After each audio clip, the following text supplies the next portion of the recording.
La la la la, wait till I get my money right. I had a dream I could buy my way to heaven. When I awoke, I spent that on a necklace. I told God I'll be back in a second. Man, it's so hard not to act reckless.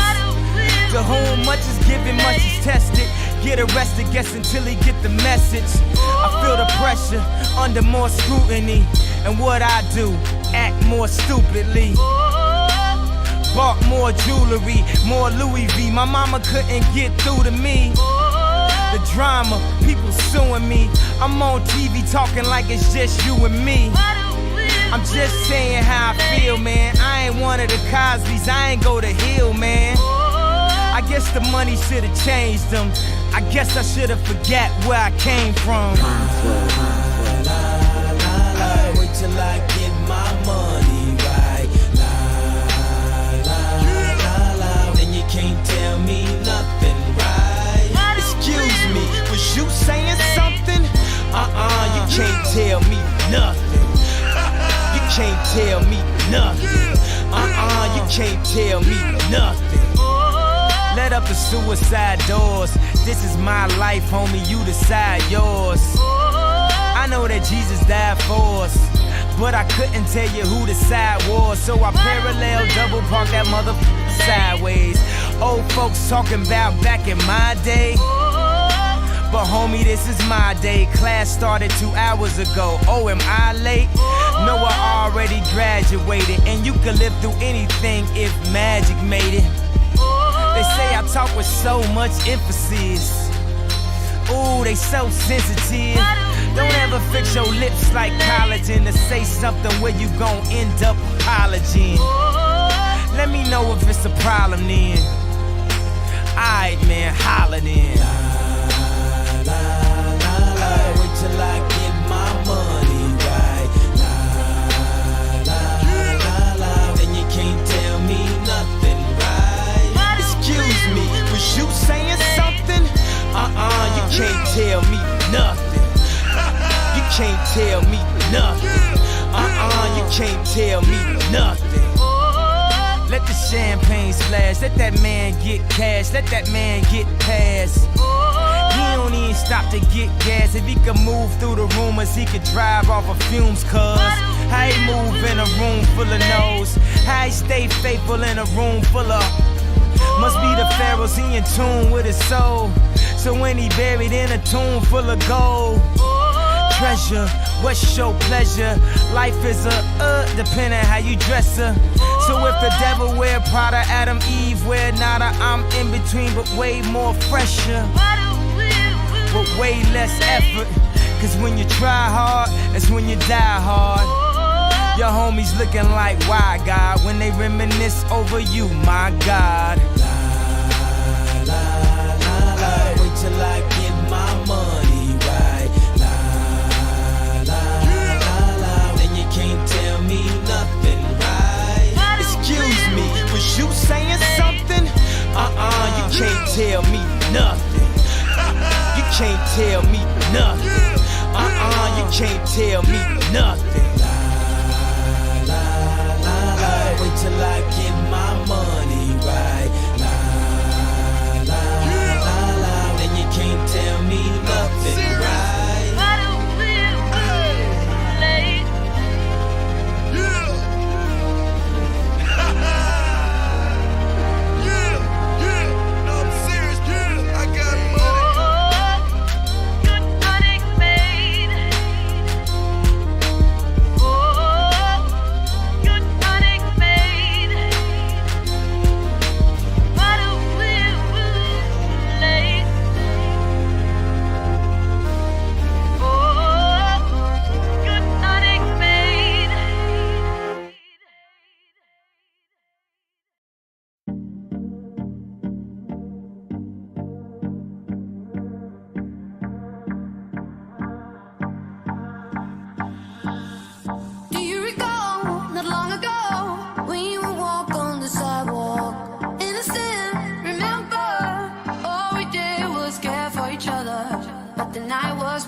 beautiful. And every night has its day so magical. And if there's love in this life, there's no obstacle that can't be defeated. For every tyrant to tear for the vulnerable.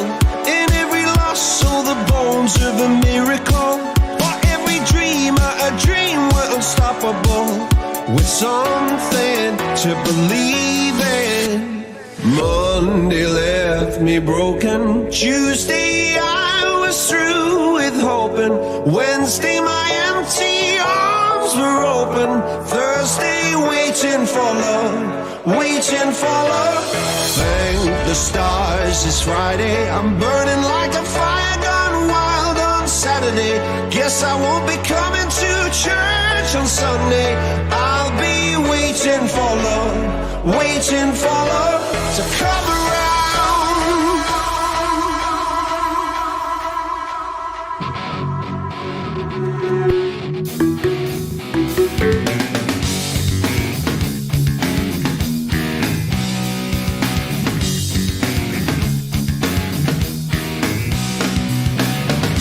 Well, I heard you crying loud all the way across town. You've been searching for that someone that is beyond on the crowd. As you sit around feeling sorry for yourself. Well, don't get lonely now. And try your white eyes. I'm just living for the moment, squeezing my back up to touch it. So uptight you've been thinking about ditching me. No time to search the world around. 'Cause you know where I'll be found when I come around.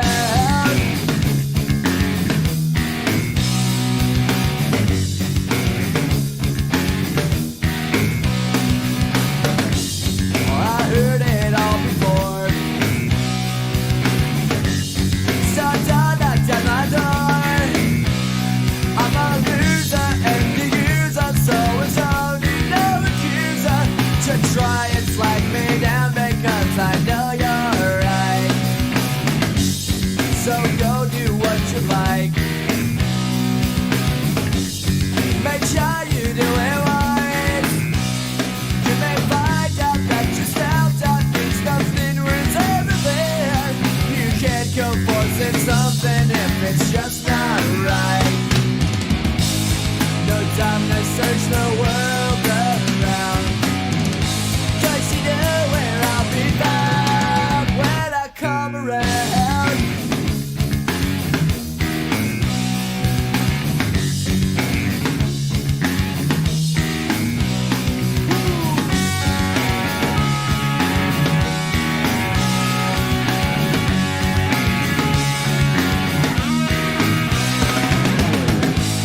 No time to search the world around. 'Cause you know where I'll be found when I come around. When I come around. When I come around.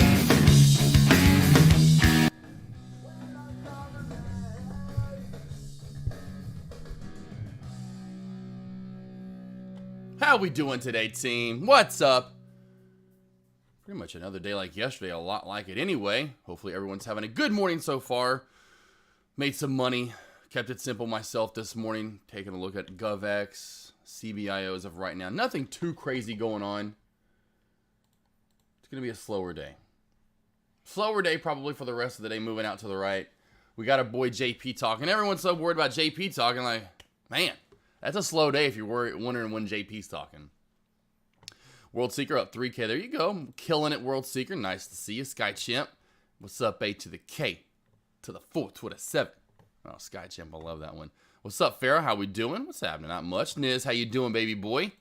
Sniz, by the way, Sniz, since you are in chat, Sniz was the first one to take a ride in this the other day. So Sniz caught him out at lunch. Like, bad baby boy, you ain't walking back. You're not walking back. You're going to take a ride It's 90 degrees out, plus it's humidity's just killing right now. I know if I'm sweating, you're sweating, even though I know I sweat way more than you will probably be sweating. But Sniz, what's up, baby boy?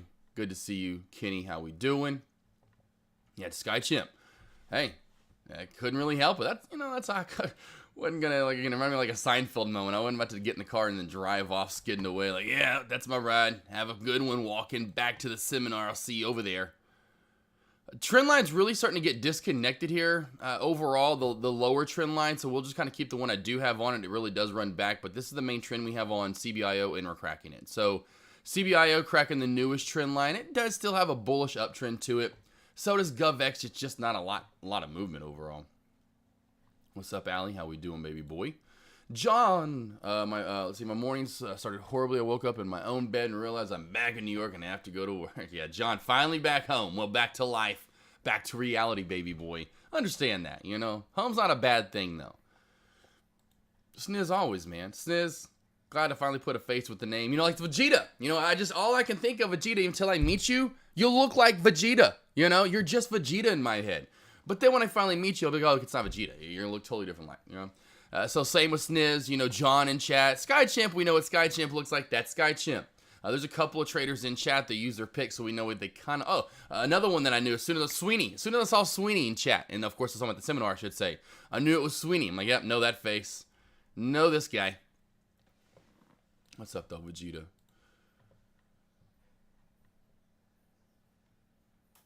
Need to work out some more. Well, that and the other thing too, you're gonna be walking around. You're only gonna be like 5 foot. It's not like.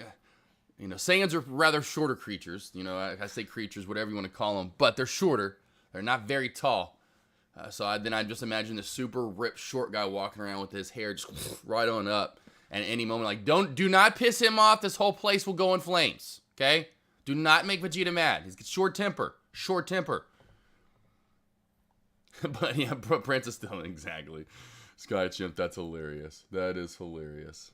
I'm not kidding. I got that. That was probably in the top 5, or if not, maybe that could have worked its way in the top 3 things. That was one of the funnier things. Well, 2 things for me: how fast I talk, and again, the real one I got the most like deck. Man, I didn't realize you were this tall. Again, people just did not, even from day trade professors, people. But that was one of the top 3 to 5 things mentioned to me. Was like, is that J Trades? Like, no, that's Prince. That would be Prince. GFIA is, I think, the only one so far today out of these penny, like these sub $1 plays that have actually done anything, if I'm not mistaken, right? Yeah, earlier this morning I forgot there was another one I think on that list too, other than BIMI. Of course, C-Tech I think was there. I forgot what the news was on this, but there's no reason for this to do anything. This up and then straight to the side. But GFIA is by far the top mover of all those sub $1 plays, or anything close to $1. It seems like today. Of course, CBIO would be the next one above it that you're going to be looking pretty decent in movement. And of course, GovX, then boom, then you go the whole another dollar up to that $2 to $3 area. So those would be the top 3 in my opinion. GFIA, me team, if I'm staring at this, the first thing I'm looking at is what you're putting that trend line in. I'll go ahead and mark it right about right there as my trend line. So if you have yours in, if you want to match it, that's where mine would be in a 3-minute time frame. Right about right there. So we have the starter, we have the setter, and now we've kind of moved off of this and really a little bit further down. You can put it up a little tighter if you want to, but this would be the trend line that I'm working with. If you want to put the uptrend channel to it, you can as well. If you want to put this in to see where to take profit if you are going long, or maybe where to look short as well for the pullback. This would be your area, up, down, up, down, up, down. This is what you want to have in. That's your uptrend channel that you're specifically working in, knowing that we've got to get over this top resistance area for the day. I'll go with upper shadows just to make it a little bit more high, clear cut. We have open and closed above them, but that doesn't always necessarily mean we're going to get the next leg in the breakout. I've seen that so often, so just be careful on the breakout area and wait for a next pullback, and then the next continuation. Kind of the second pop is usually when you get that. First we get the fail, we pull back, then boom, long as we stay up in this channel, that's when we get the continuation in the pop above. But GFIA, a little bit slow and steady mover, nothing too crazy in my opinion. That's what we're going to get for the rest of the day. That's why I'm definitely not going to take any trades. If you look at this from the bottom movement up, we're talking 15-ish, maybe 20-ish, not even 20 really cents overall for the movement today. The other mover would be what CBIO. Again, if you look at it, what it's moved today from opening bell, $1 up to $1.35. Again, about a 35-cent move. Overall, now with this new trend line, I'll go ahead and put a new trend line in at the 3-minute time frame. You can see the one that we were on all day kind of broke. This would be the new one that we were just on, and that now, like I said, that one just broke as well. So CBIO really has no trend, in my opinion, at this point in time, really moving out flat to the side where we have this 125, 124, which was resistance. I'll go ahead and mark this as blue for the new support. Let's see, what was the other one? Edge, that's right, GovX. I was like, there was one more play here. I'll go to SIGA. So we'll go to SIGA in just a minute. GovX, same sort of setup.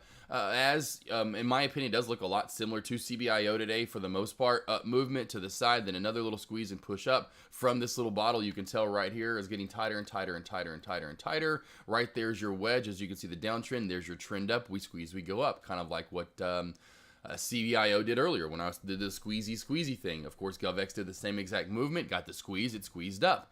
We're holding the uptrend here so far, so I'm going to mark this as purple. We have this trend line actually still intact compared to CBIO's, which actually broke and cracked back through. We do have this area that, in my opinion, the $3 area on the dot, and then it's going to be above it around 325 as your resistance areas.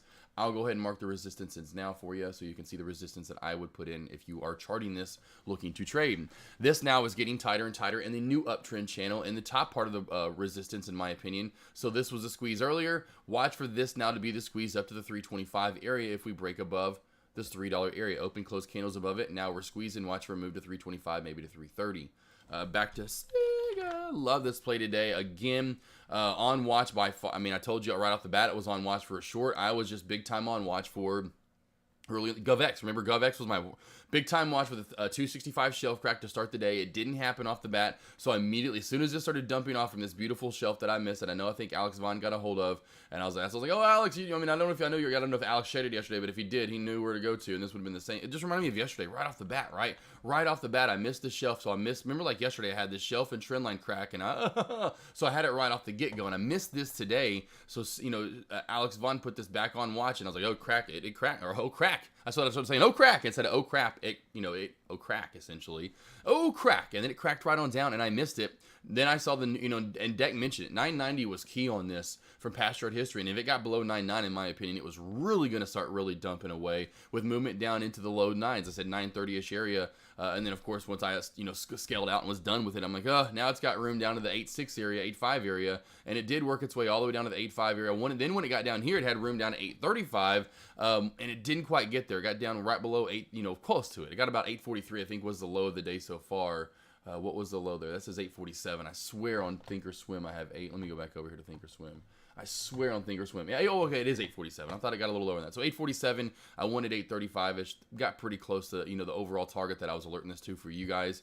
But this was it. Another great short today overall. Just, it's so simple. It's easy to borrow on Thinkorswim. It's not too expensive to borrow on other brokerages. Very cheap to short. Very easy to short. Very technically sound as well. So it's just, again, just makes it easy peasy for you to trade, looking for shorts essentially and getting those shorts and taking part of it. But SIGA, Sega, keep it on watch overall for over this 930, 935 area. You can see once was support, barely. It kind of tipped down at it. Then we had resistance right there. We've been there all morning trying to get back over it, essentially. It seems like because we've just been down all morning long. But we had one attempt there, failed. A little attempt here, failed. And we've been attempting for a while and we're failing. So 935, we'll kind of zoom in a little higher. About 9, or a little tighter, I should say. 935 is the main area. If we get over that, watch for a push and maybe a pop up to 9.5. I don't think 9.5 is going to have much resistance. It might. But then after that, we're going to see a pop to 970, 975, 100%. So this still on watch. Put the new trend line in here, team. Here's your new trend line right there, getting tighter and tighter and tighter in this wedge.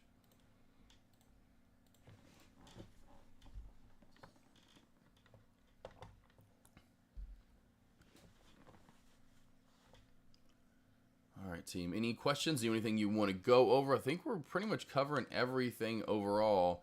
I think the top stocks to watch, we can see SIGA, excuse me there, SIGA if we get a squeeze or a downtrend.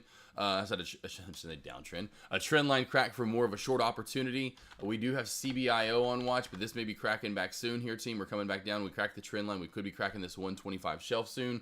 Let's see, what else do we have? GovX would be, in my opinion, a little bit higher watch over CBIO. CBIO does have a nice trend line up, but we are and getting a little bit tighter into this wedge here. So the squeeze mode. So I think it's a little bit, my point, man, I'd put it above CBIO. I'd put GovX above CBIO. If you're looking at pure $1 stocks or around real penny stocks, I'd go GovX number 1, GFAI number 2, And then I would say CBIO as number 3. CBIO has just been a lot slower overall for the movement for the day, where GFI has a little bit movement overall right now because you can get more bang for the buck, being that it does cost about 40 cents less. That's why I'm giving GFAI a little bit more of a thumbs up than CBIO, where CBIO looks like it's in this downtrend right now. We'll go ahead and put the downtrend line in as well. Boom, so there's your downtrend line. I will get rid of the old trend line up because we do have the downtrend line that we are just going to work with anyway. Watch for this 125, 124 shelf crack back to the VWAP, maybe even down to this 116 area overall. CBIO when it cracks that blue line. Let's see here.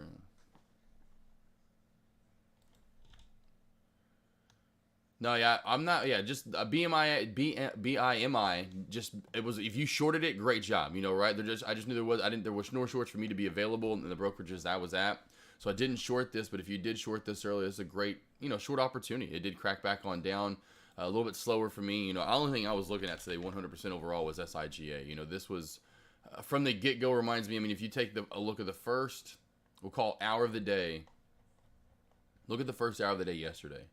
Same movement, I mean, almost to the dot, right? I mean, same, almost movement down. We moved down yesterday 14, so we moved down yesterday about $3, just over $3. Just over $3 yesterday on that first movement. Today we moved down from 10.30 down to almost $2. So yesterday just over 3, today just a hair under 2.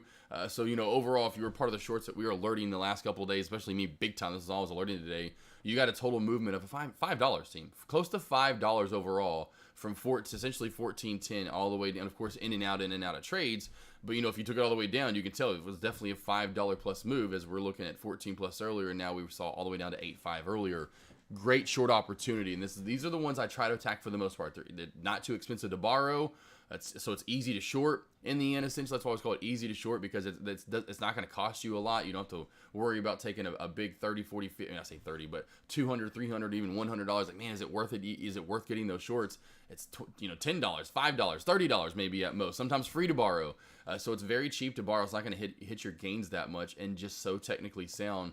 After that move up, what was on Friday, that was super it's just super overextended in my opinion. The fact that it got all the way, I think it was up to 17, if I'm not mistaken, which is just nuts. Of course, they don't show the move all the way up here because of Trade Ideas post-market and after hours. That didn't go all the way up. It didn't show that, of course, in pre-market as well. But definitely a huge overextended move. On watch a little bit today for mid-candle breakout, but I'm telling you, team, these are not the mid-candle breakouts you want to look for. I 100% will tell you, when we see mid-candle breakouts, team, we see a spike up.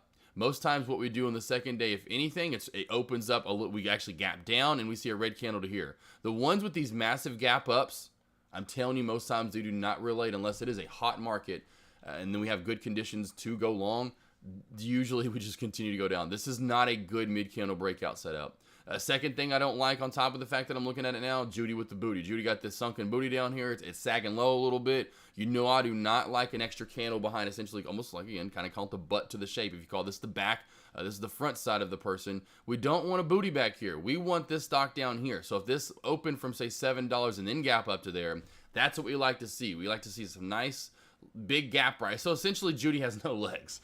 Judy with no legs in the sky, or what, I don't know how to remix that song. But anyway, Judy with no legs is what we're looking for here, and we want a nice big gap up overall. We don't want a candle behind. That's the first thing you want to be looking for. And the second thing on the pullback day, we did come perfect. And I will say that we came mid candle. That was a perfect midway through where we spiked from 100%.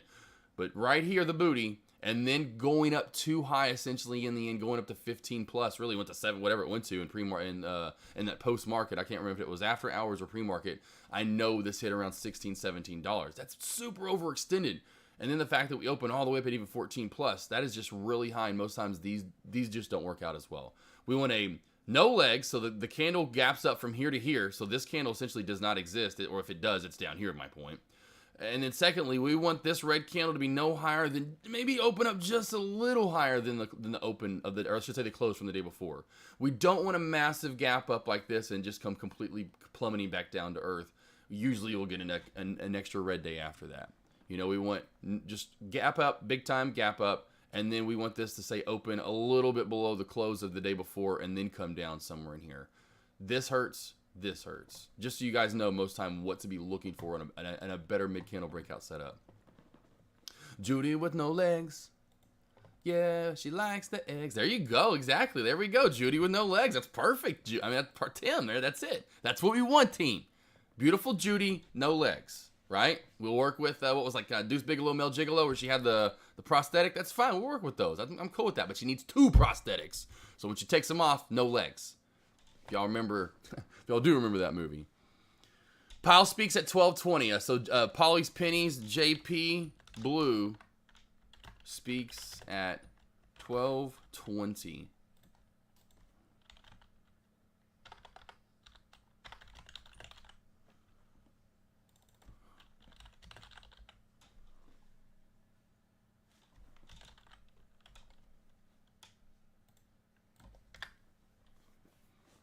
You got it. That's awesome. That was perfect. That was perfect there. You live on the south side? Swell Granny. Yes, it is you live on the south side. You guys are awesome.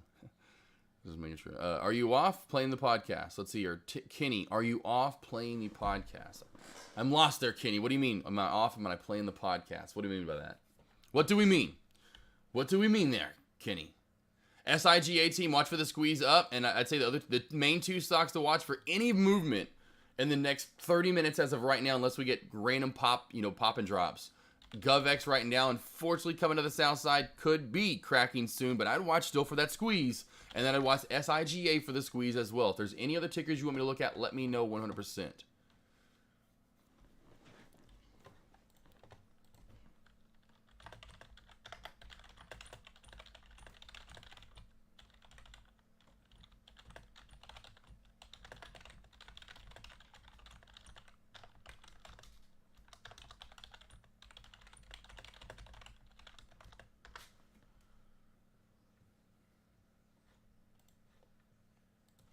Let's see, what do you think will happen when Powell speaks? I don't think anything when JP speaks. I mean, it may just die. I mean, in my opinion, we're just going to see more of this. Maybe we do see some pull. I don't know if unless he announces something new, honestly, which I think sometimes, we know what Powell's going to speak about. I think most days, but some days we may not. As in, usually most days we would know if he's going to release some kind of rate hike. That, of course, would make things dump off even more. What we will do, since CBIO is slow, I will put SPY on watch just to see what happens, since we are this nice reversal overall. And then last hour-ish or so from the SPY, making this nice little bottom right here and kind of U-shape back up. So I'll keep SPY on watch just to see if anything does happen here in the next, I think it's 12:20 Eastern time, so it should be speaking sometime very soon.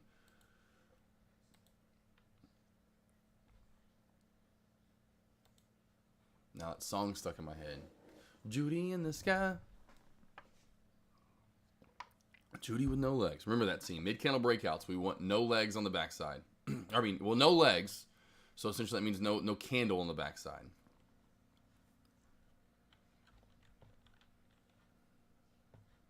I'd say I'll mention ALKT. Is this popping up? Okay, yeah. Very low volume. Reminds me kind of yesterday of BGGX was maybe the play. No, what was it yesterday, team? BGXX. This reminds me of the play the last couple of days, in my opinion, actually. It was BGXX. Last couple of days popping up with today, not nearly as much. Yesterday, though, a lot more of a better example of what I was trying to show you. Did have the dead cat bounce. There was another play too like this in the last couple of days. I'd have to go roll through, and I can't remember which the other one was. Maybe no, it's not SWTX. Forgot what it was, but just lower volume. You can tell overall team very, very low volume compared to, say, most plays. Very good movement up, but just be careful with it. ALKT.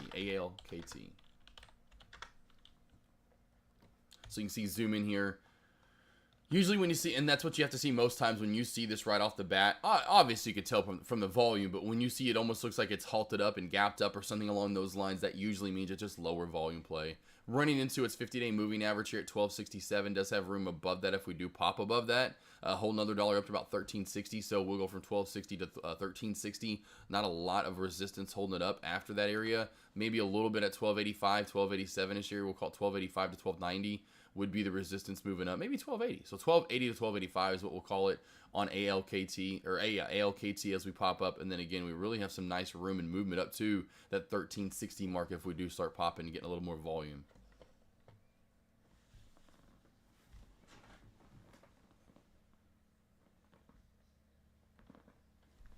What are you doing?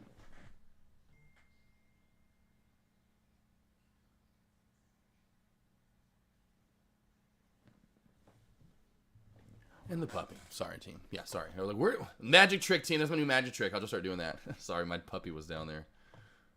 I'm trying to get her settled. All right, team. Questions, comments, concerns. We can go over any stocks you want me to go over. I can get into a lesson 2 here in an hour. It's going to be a little bit slower today. I don't see much movement overall. Put this back a little further where I see the trend up. And also play the uptrend as well for ALKT. It does have a nice trend line moving up. So ALKT, if you are interested, play this trend line as well, team. Nice trend line. See if we get some overextended trend line forming soon, which we could if we get one more pop and squeeze up. Pop to that 1260 resistance. Turth, I want to start doing options on Thinkorswim 100%. I know a lot of traders, even Gert right now. I wish Gert was in chat. He may not be, but there's Gert in chat, G-I-R-T, Gert. He definitely one that can't short, unfortunately, so he's moved to just, doing options on Thinkorswim, being a day trade option trader. So, yes, you're in and out of your trades, essentially like you're shorting, just using options, 100%. You can. I want to get to that 100% Turth because it is possible. And then, of course, not having to face the locate fees and stuff like that is certainly sometimes not so manageable, certain tickers, so it definitely is a way to look into it. I have not yet. I want to tremendously. Definitely something to be able to do if you can do it properly. Of course, you got to know what you're doing. You can lose some money for sure. That's why one of the things, too, which I love about Thinkorswim, you can paper trade that. You can figure that out first, figure your strategy out, at least when it comes to doing anything long related or options related. You can actually paper trade that and really figure out the game. It's not, you don't have to put any, do your normal trades, but you don't have to put any skin in the game essentially at the start. With the options, you can really practice it and figure it out what you're good at, and then do your normal trades. But then when you ever have extra time, start figuring that out, which I need to start. Any little extra time I get from now on, I'm really going to start dedicating that to it, especially the fact that it is already a little slower out, that it's been slower. The time that I get, which now that I'm back, no trips, I can actually, June is what I plan on doing anyway, get some new lessons prepared for you guys. And then secondly, I would love to start doing options. I mean, just adding that to the game. And then for you guys, I just would love that. Would love being able to do options 100%.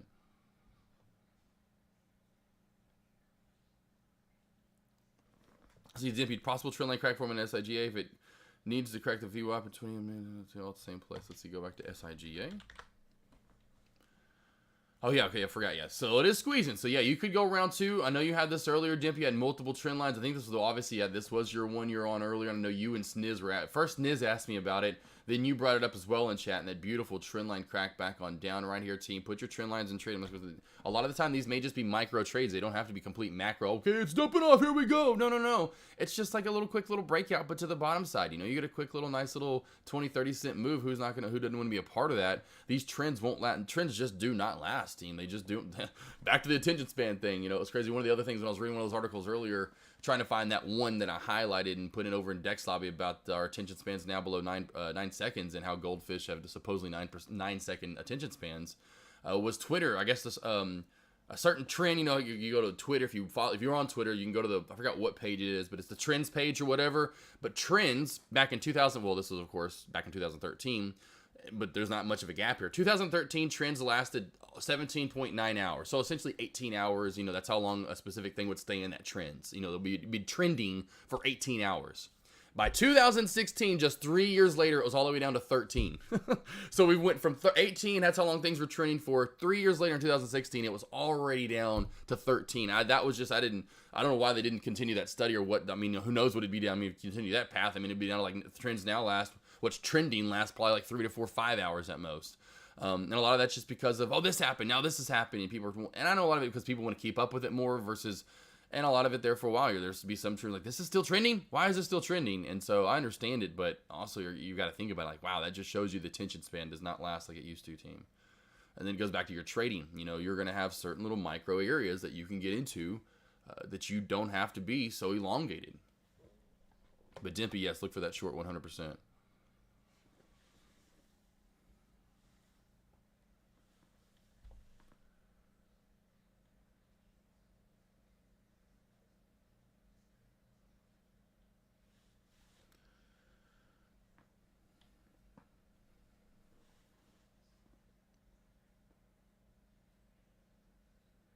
Alfred, I'd say earlier too, with that play, 100% Alfred, that was more of a squeeze mode, GovX 100%, that's why I even said, and I text Dimpy, because Dimpy, we were texting, because he was saying he was going to get in on the short with, and I alerted this to you guys, CBIO. I said, hey, Take it on the first pullback, and it pulled back, and in this candle, alerted you guys, take your profit now. Now, we did eventually come back a little bit lower, and then Dimpy was asking about that 119. Deck finally broke it down. He saw what I was alerting in chat about the level 2 and how I'm telling you, team, watch open close below 119. You'll finally get a little bit of a pullback, but also said, hey, the volume's dying out, so it's not like you're going to completely dump off. The volume's just not there. So you have to notice when a play, and it takes a while to get there, Alfred. I'll tell you that. It takes a while to get to a play where, like, hey, this is still squeeze mode. This is looking bullish again. Watch for this to pop back up. It can get trappy. It takes a minute to get there. But GovX, CBIO2 plays I both ordered. Even to you earlier, remember I said GovX, if this gets back to below that 2.5 area, take some profit. I was saying 2.5 was key. And it just never really got below, back below 2.5 earlier. Remember, look at all these little lower shadows. It got a little below 2.5, but never opened close really below 2.5. In a 3 or 5, 10 minute time frame. That's why I would say get an entry for 1, but then move to a 3, 5, 10, 15, 30, whatever you need to move to. And 2.5 was key, and that's why I was saying get to 2.5 again, which you did a couple of times there. Take your profit and run, kind of like Deck did finally. And he, again, probably saw me alert and like, yo, this is staying bullish. If you're up, take some profit. Don't be ashamed to take a little profit. This is still looking a little, especially if you get into, like, let's just do this, which a lot of traders will be in, even at an earlier part of the day. This looks pretty bullish, right? Especially, let's just go back. If I could just zoom in on this area right here, right? That's pretty bullish. And so you got to take that profit when you get these micro pullbacks because it's still looking pretty squeeze mode-y. So that's just one of those things where it takes a while. I tell you, just kind of like finding your edge that some, traders will just kind of lighten it to that. And I'll say trying to become what trader you want to become, right? That's what I, worded out a little bit longer, but that's what finding your edge is. Hey, what are you good at? Finding what you're really good at and taking advantage of that toward the market conditions. Like me and shorting, I'm going to find out which one, in my opinion, in my eyes, because I've gotten a little bit better at it and going, this is more my setup. This is looking to crack more versus this looks like a little bit squeezier. And I'm not going to worry about shortening.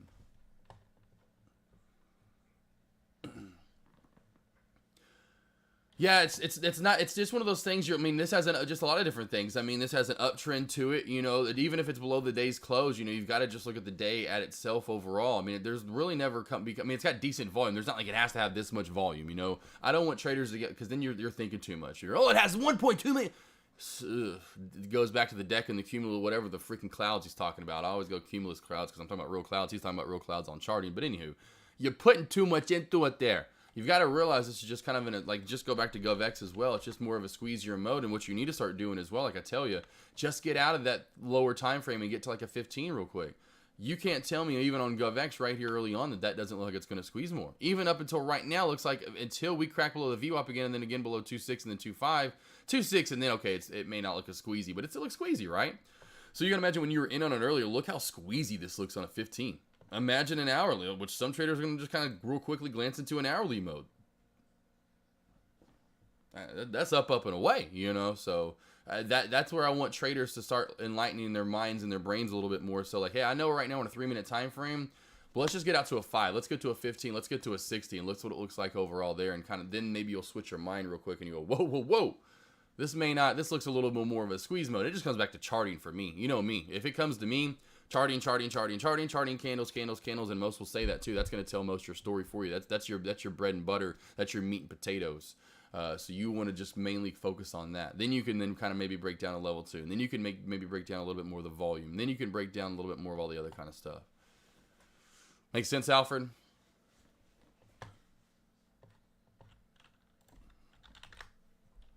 Sega getting a little bit of squeeze, and that's why, of course, I always just wait for simple shorts. Like, hey, I'm going to wait for this to crack back, because when it cracks, it has a chance to short. I don't want to try to short up top. It may squeeze. And so that's why I just wait for areas just to pull over from the area that was once bullish, make it a little bit more bearish side, and then you get a nice, good pullback. Awesome. There you go, Alfred. Come on, Alfred. I got you, baby boy. I just want to make sure you got it. I'll break it down a little bit more so, and not just kind of, well, here's what's going on. You kidding me? Back to this picture right here. We got Deck, we got me, we got Dimpy. Dimpy's girlfriend's hiding behind. I don't know, Dimpy, your girlfriend's in there somewhere. I have no idea where she's at, but how she hit so well. Then we've got our boy Ralph NATO. Then we've got Ryan. Again, Ryan's the guy in the bottom left hand. Your bottom left hand corner, the blue thing team right here. The little blue guy. When you go talk to Ryan, our boy Ryan, this guy right here. This is Ryan. So anytime you're messaging, that's Ryan. Ralph does all of Deck's photography and all that kind of stuff. That's Deck's photographer. This is our boy Dimpy in chat. And this is, look at my boy Alfred down here. Alfred, what you trying to do, boy? You good, man. I hate those pictures because I'm never like, where am I looking at? I always look terrible. My eyes are like, where's the camera at? I need like I need a camera. I look the worst in selfies for the most part and taking pictures on cameras.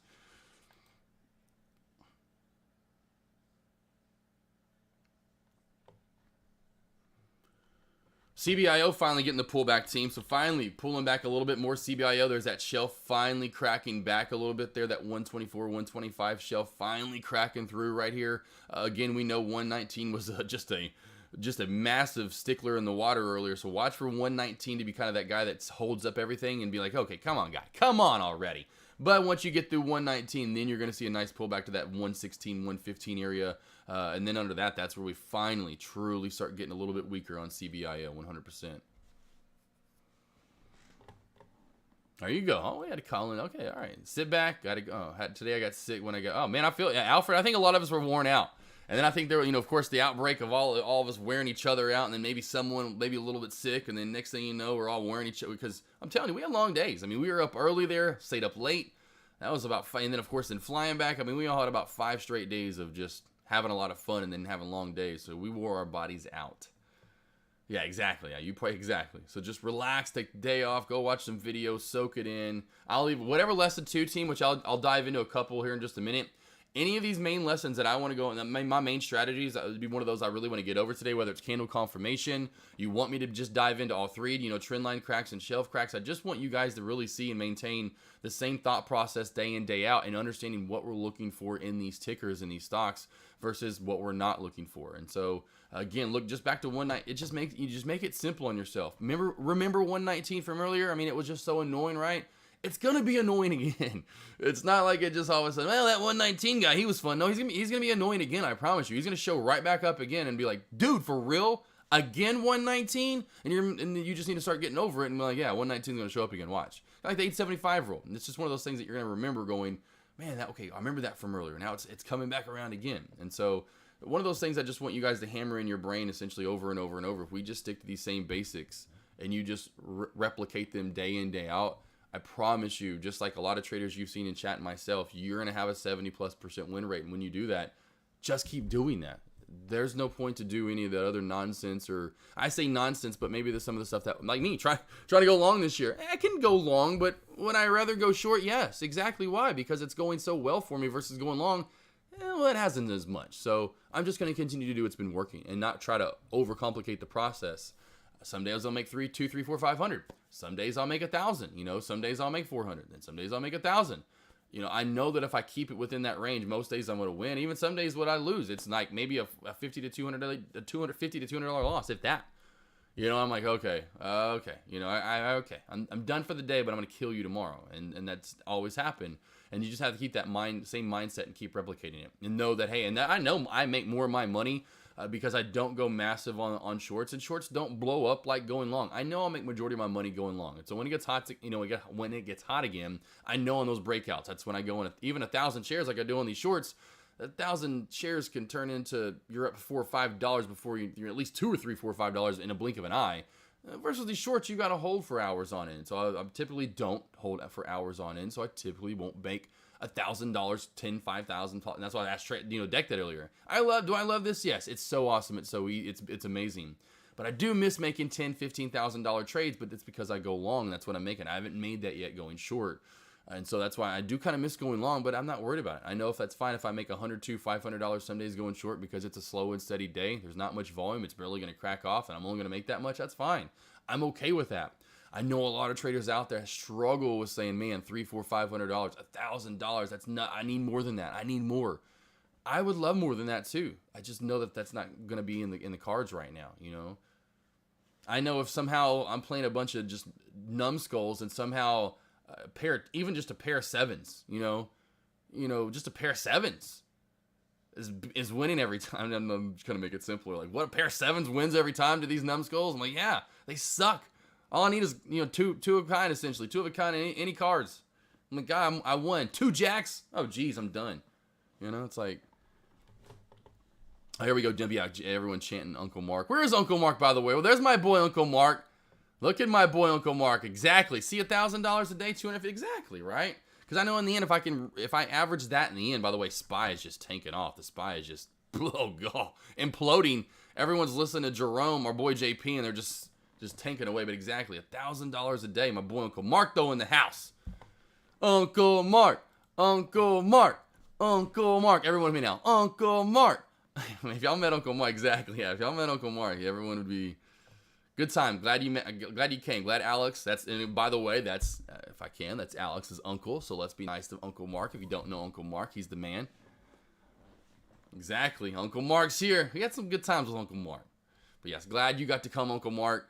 Coming on that first night, walking in, seeing my boy Alex at the bar, wearing my Bobby Boucher. Literally at first I thought it was a Bears jersey, and I was like, that's Bobby Boucher. That's awesome. But yeah, at the bar, meeting you there, man. And then, of course, moving forward for the next few days. That was great.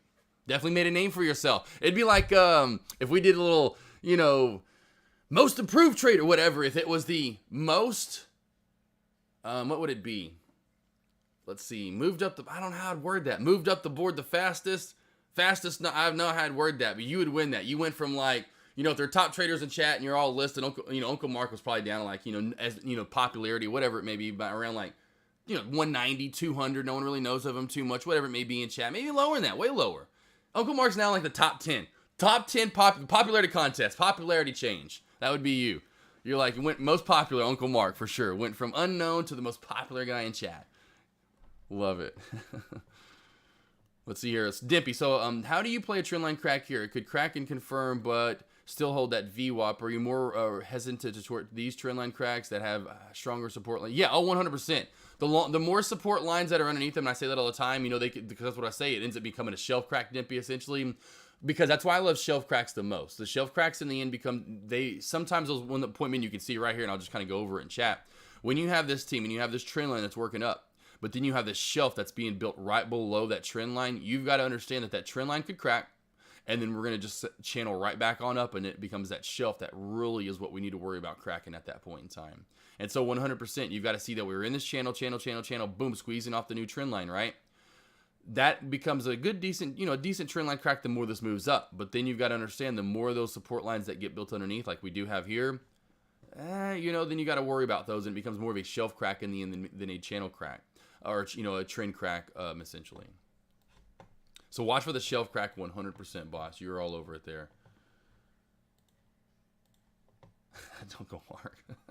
I love you, man. Most progressive name. There we go. Most progressive name recognition. Exactly. It was like, geez. I mean, it went from like, like if I was just thinking about golf ratings, you went from like 532nd in the golf world rankings to all of a sudden now he's like 22nd. Like, geez. Uncle Mark with some wins. Love it, though. It was great stuff.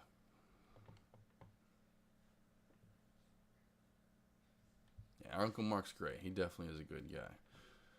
So in setting for the wait for the 1 minute conversation under the trend line, maybe wait for it under the shelf. Exactly, that's what I do. So Dimpy, yeah, exactly, that's what I'll do, and I'll kind of go back to it, and I'll just put it on watch for you right here on Sega. So what you look for right here, and see the shelf underneath it, so you can see, and I'll put this in right here. Did I not put that in?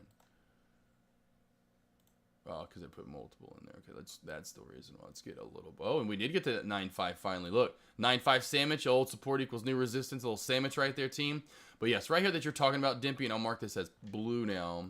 These are the ones I tell a lot of traders when we'd go over, like, say, sessions when I go, do my sessions on my website.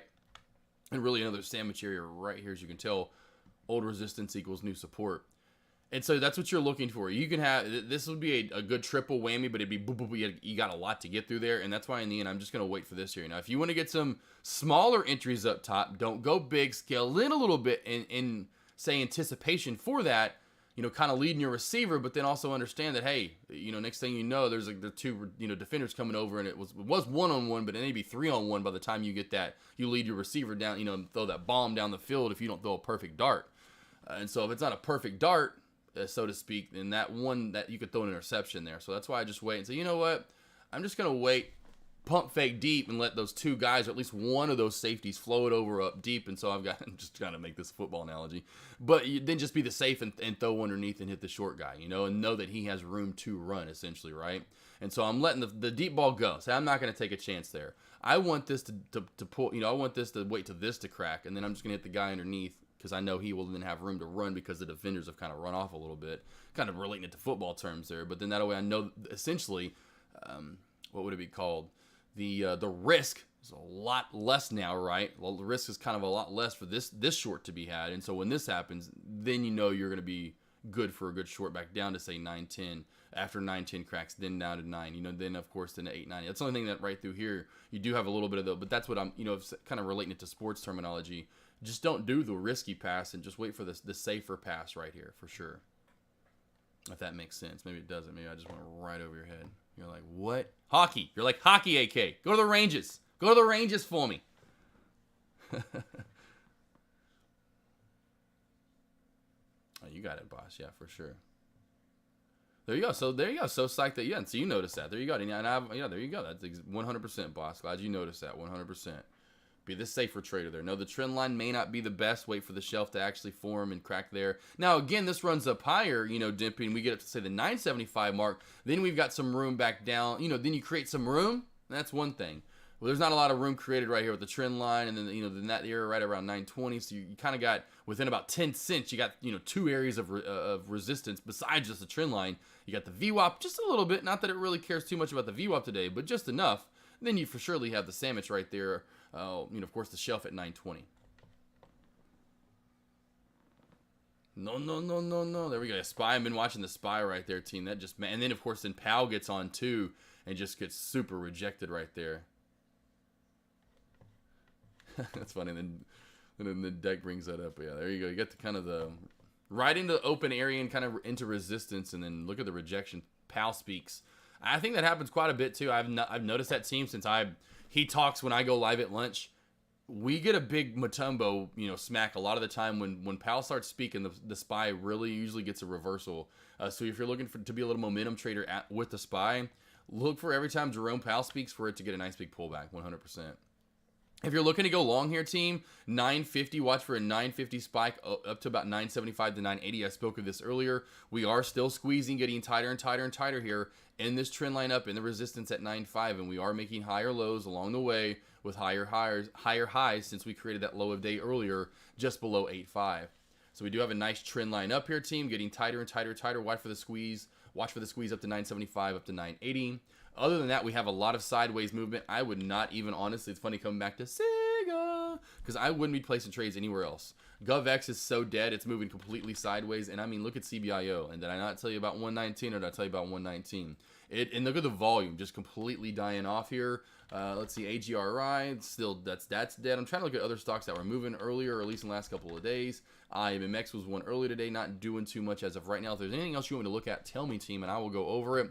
Otherwise, what we may do in the next probably 15-20 minutes, if you want me to get into any of these lessons that I can dive into, that I want to help you guys out to reconfirm anything that I go over in chat, please let me know, let it be known, and I will go over it. I'll give a list here in just a few, and we will go over it. That's right, Paul. Little Sega. Got the I in there, but I love some Sega. So that's what I said earlier. I don't know if you caught it over in Dex chat, but I'm like, I'm going to start saying this, like, man, because I had a Sega growing up. Love some Sega. I was a Nintendo fan, but I was kind of always that rebellious kid that I always wanted to trade the stuff that wasn't or trade. That too, but I didn't want to play the stuff that I had anyone ever a TurboGrafx 16? Yeah, I had one of those.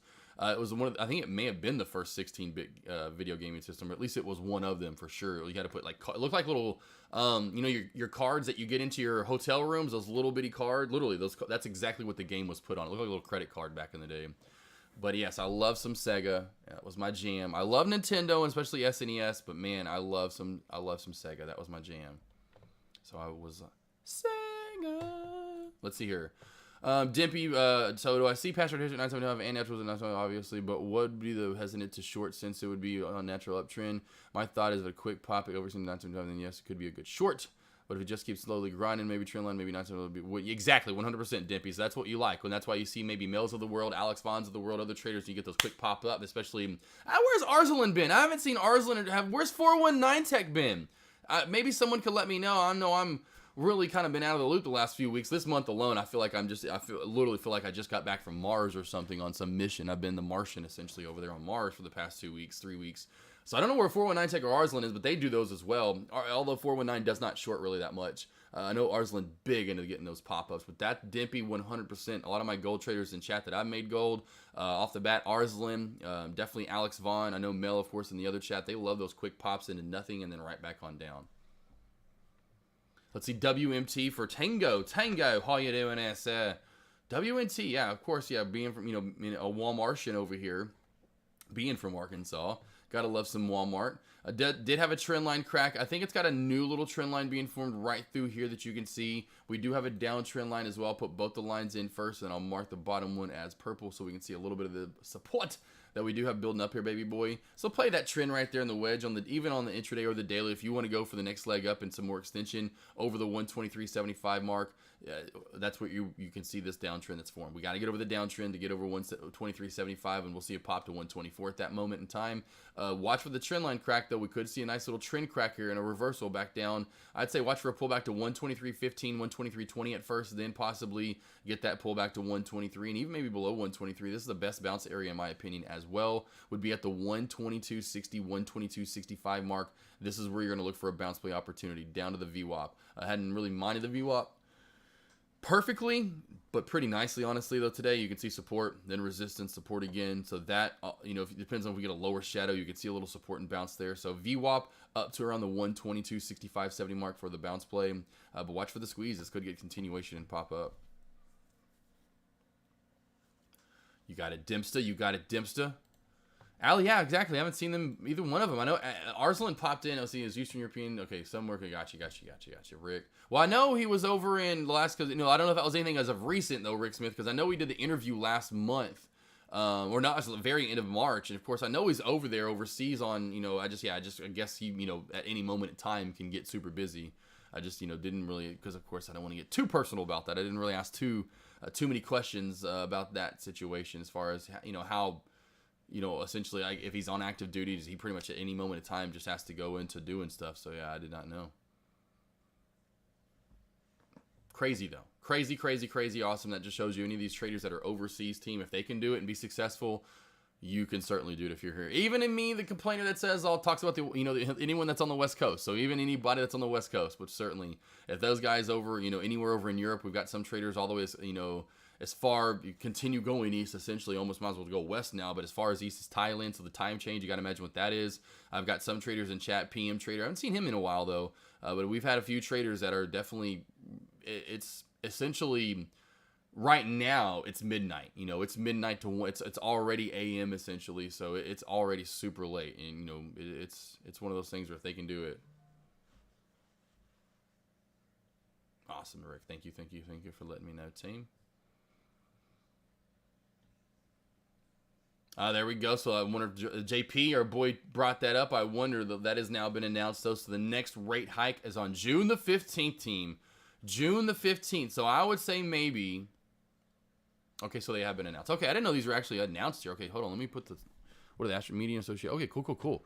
Awesome. I did not see this as well, team. So we do have this. So our net, we'll have almost one a month for the rest of the year, which is nuts. We will have August off and we'll have October off. And that's it. So we'll have back-to-back June, July. Or actually May, June, July. We'll have August off. Then we'll have September, October off. And then we'll have November and December. So those are the meetings. I don't know exactly how many of the rate hikes we're going to have. I don't think that's what I was thinking. I don't think they've been announced yet. But we do have the meetings that are set in stone. So those are kind of potential rate hike announcements for sure. I don't think essentially I don't think each and every one of these are a rate hike. That's what I think each one of those are the meetings that, so where, in my opinion, I'm guessing where those hikes can be announced. Yeah. All right, so cool. So I would imagine, team, if you're asking what that means, I would say for the next week, usually what we've seen, it seems like leading into those, we get a little bit of momentum. So we get a little momentum, it seems like, leading into those, and then right when those start to, right beforehand, right at those hikes, it seems like that's where all of a sudden it starts diving back off, and we see tremendous pullback. So we'll keep that on watch. I want to kind of start paying attention to those as far as being able to play the market moving forward, team. So that's one thing I will start keeping my eye on moving forward when these things are announced, and what we see market condition wise moving into each one of them, so we can actually be a little bit more prepared.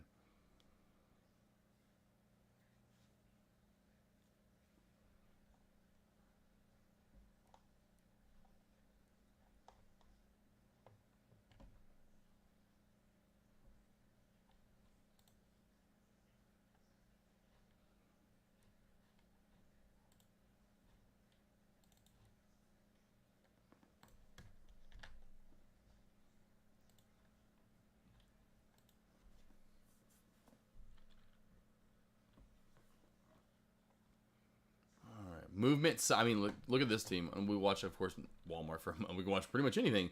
Sig would be the top stock to watch, even though in the penny stock world it's moving sideways. Look at this team. Look how dead these stocks have gotten here.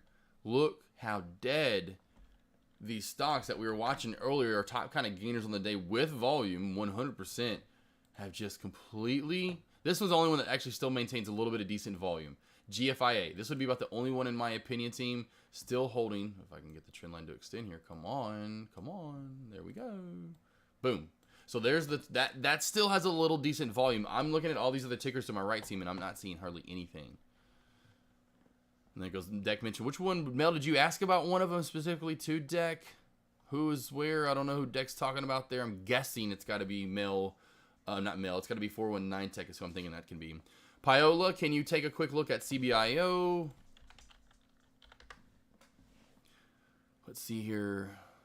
I'm shorting from 127. I would like to see the 115 shelf rack. What do you think? Yeah, exactly. Yeah, I'd just wait for it. You're good. You're still in the downtrend right here. I mean, you know, it's a slower mover, so have patience with it. 100% Piola. Know that this is going to be a slow and steady mover. I mentioned that multiple times today. Under the 119 area, that's where it's going to crack back a little bit more. Then hopefully you get to that 115 area, and then you know you're going to be dumping down even more. So I would say wait for 119 to crack, and then you're going to see 115 at that moment, or sometime after that, essentially. And then that you definitely need to just might as well wait your turn and wait for to get that 115 crack, baby.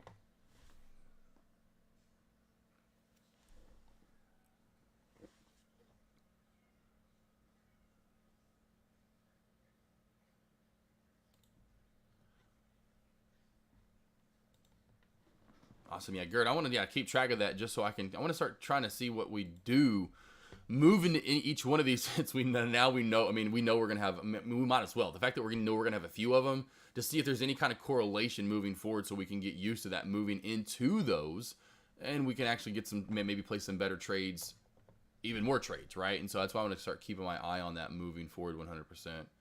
MJS, are you interested in Amazon before the stock blick? I know you said you're not big into long-term holds. Yeah, probably not as of right now. What I'm really more interested in, it wouldn't be probably honestly a bad idea overall to get into that. The one thing I'm going to do like Deck's doing, I'm just going to do more of a long-term hold for movement back up. I'm waiting on the SPY overall on any of these stocks. Now, which one you want is up to you. Of course, Amazon again would not be a bad idea, knowing that you get you're getting a part of the price split, and it's over time, and with that price split, it's going to go up. But what I would be interested in is like getting like some family members involved that are a little older than me that need to do, well, not need to, but would like to probably do some of this stuff, like my parents and anyway. So I won't probably necessarily with Amazon. I've kind of got my eyes elsewhere. It is, of course, as much of the pie as I would, if I had more pie to give out, I would do that as well. Deck's got a lot of pie. I don't have as much pie as Deck does. So, cake. I guess I really should be saying cake. I guess that's the right word. Whatever. I don't have as much dough. So if I did, I would. If I had a lot of dough, I would 100%, even that pie out or the cake out, however you want to word it. But I would more back to a pie. So a little here, a little there, a little here, a little there. Probably, 5 overall I would dive into. So it's not a bad idea. I would 100% say yes, do it if you're asking me. I just don't have enough cake or pie to do that. I guess I don't have enough cake to make that many pies. I'm trying to word it properly there. Piola, you got it, boss. And there you go, MJS, yeah. So yeah, 100%. If you got that, or that's yours that you want to dive into, just do it. I mean, I can't tell you how many times every time I've seen those since I've been a stock trader, just even like to the last one that I remember seeing is Tesla. And I wish I could see the real price change from Tesla. Team Tesla did a price split. They were like $1,500. They were like $2,000. I don't know why I'm going back on the daily here, like that matters much. I should say the intro. Let me go back on the daily. But back to 2020, when they did their last price split, Tesla was at, I forgot what they were at, $1,500, $2,000 when they did it, team. Look where the price split was at. It's somewhere here in the summer because it went bananas in the summer and they did look at it. Even if you were part of the price split, just say even if you got in right here at 550. Say if you even just got in it once it broke out over the kind of the highs there, you didn't get in until later in the year, close to November, December.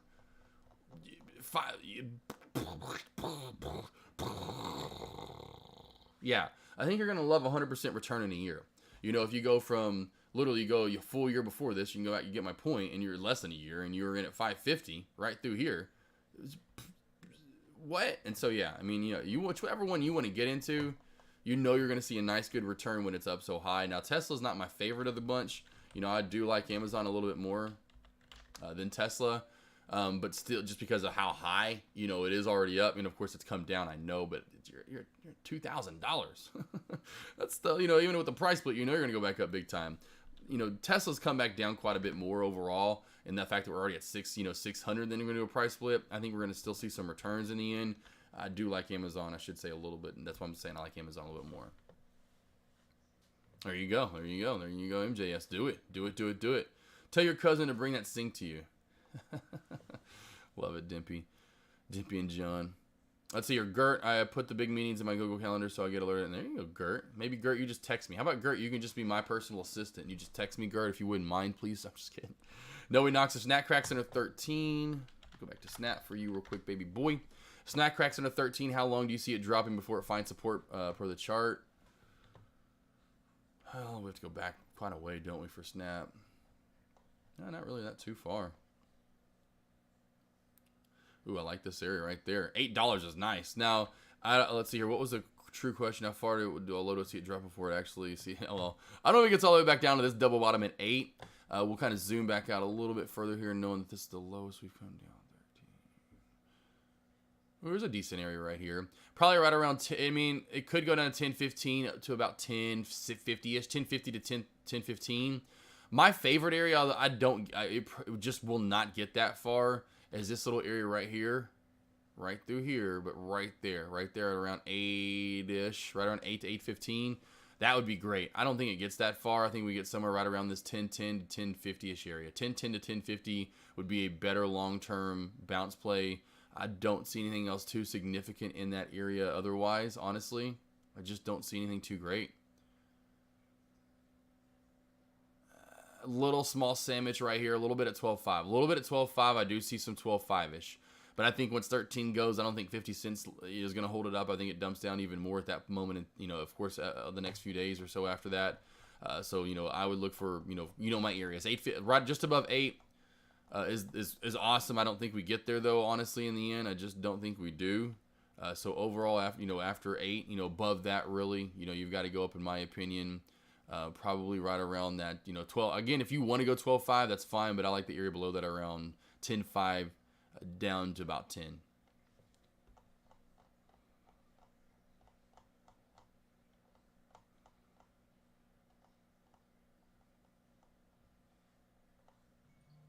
Oh man, that is just crazy to see this. I mean, if any of you guys caught this the last day, I just now saw how snapped off yesterday. Was not around. Was with my mom making up for Mother's Day. But anyway, did not see this yesterday. So snap. Woo! That was a snap back.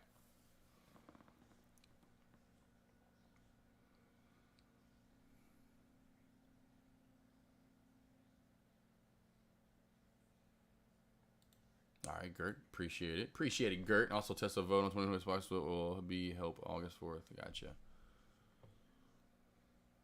Yeah, we do have time with that is true with Tesla. There's some time before that one.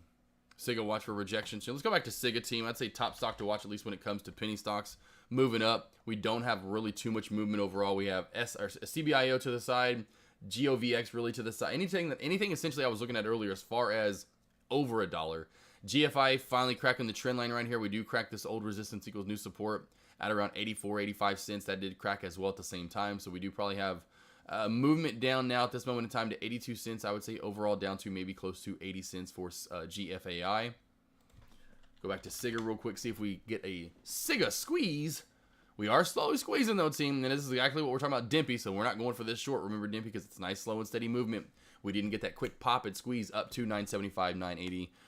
Maybe if we got a pop up to say, or all of a sudden out of nowhere now to say 1050, then you would be like, okay, cool, I would go for it. I'm honestly surprised Siga's moved this far back up. Siga! Honestly, a little shocked with it right there.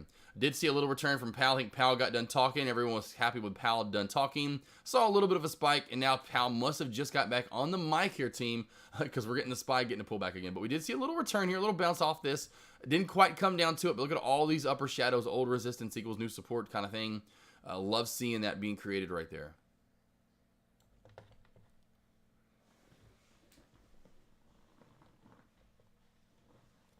What do you think of pins? Pins. Pinterest. Okay. Pinterest does have this trend line right here. So keep that on watch there, Roby1 Kenobi. Oh, nice to meet you as well. Recently, Roby1, was it like before the seminar, right? When we first had our little face-to-face? I got to see your pretty nug. I think it was right before the seminar. Maybe it was the week before Vegas. I think it was seminar, though. I'm telling you, I felt like I've been on the freaking Mars for the past 2 weeks. Just where am I at? We'll play the trend line. So we're playing the trend line on PINS. So definitely play the trend line 100%. Looking to, or I should say, crack back through this as we just kind of test it without popping and pushing. If we get a pullback, watch for near to hold up around 1735 and then around the VWAP at around 1715 area. Those would be your two crackback zones for pins. We crack back through those, and especially the VWAP, this really could start dumping back nice. What's up, Jamie? How we doing? How we doing? How we doing? And that's what I thought. Roby1 Kenobi. Roby1, does that make sense though, boss? 100%. Does this make sense?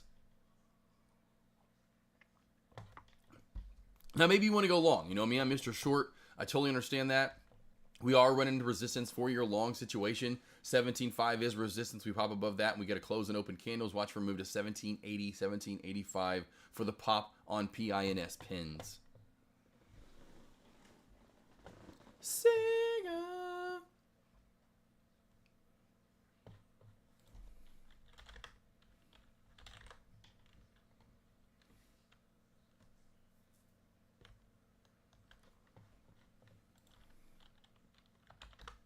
Every time you mention that, Tim, you awesome. You got it there, Roby1.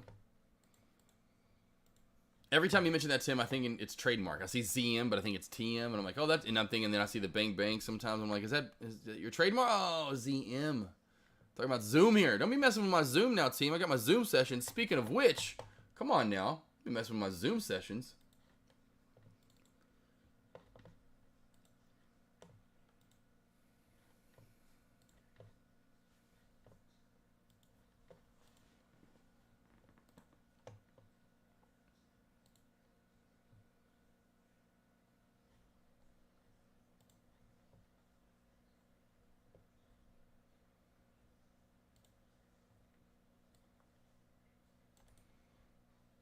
All right, team, I'm going to go through some of these lessons in a minute, see which one of these you may want to do. I'm going to take a quick break, get some water here. Speaking of my Zoom sessions, that's what I was trying to get into.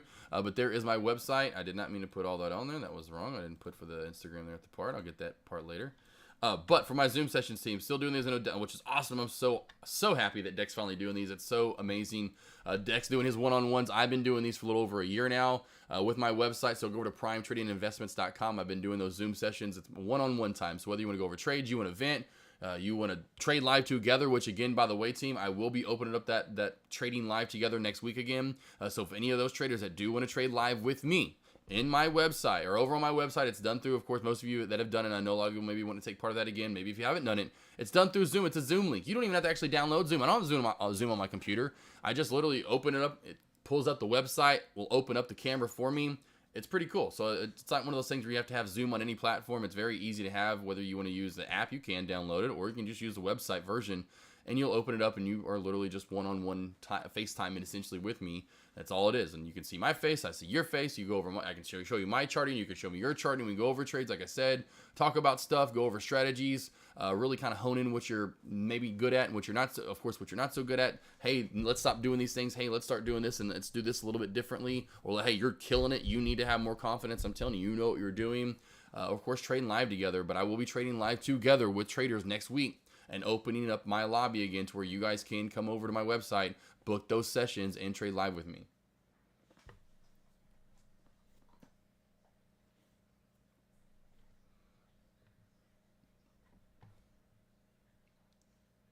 All right, I'm going to take a quick little break, get some more water. Back in just one moment, team.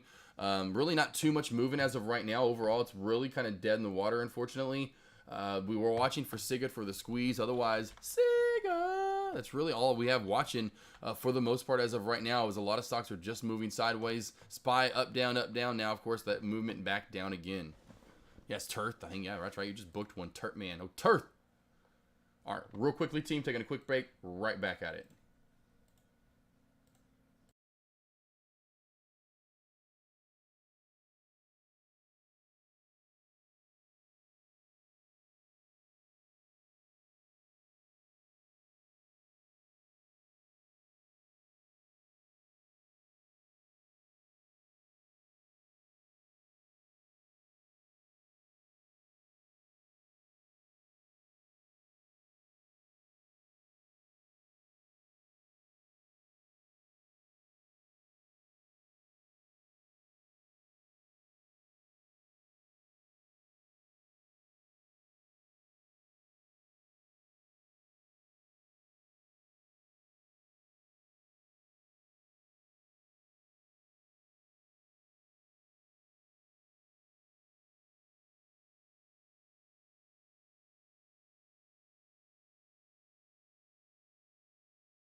Oh, and we're back. Boom, ba-da-dum, ba-da-dum, ba-da-dum, ba-dum, ba-dum.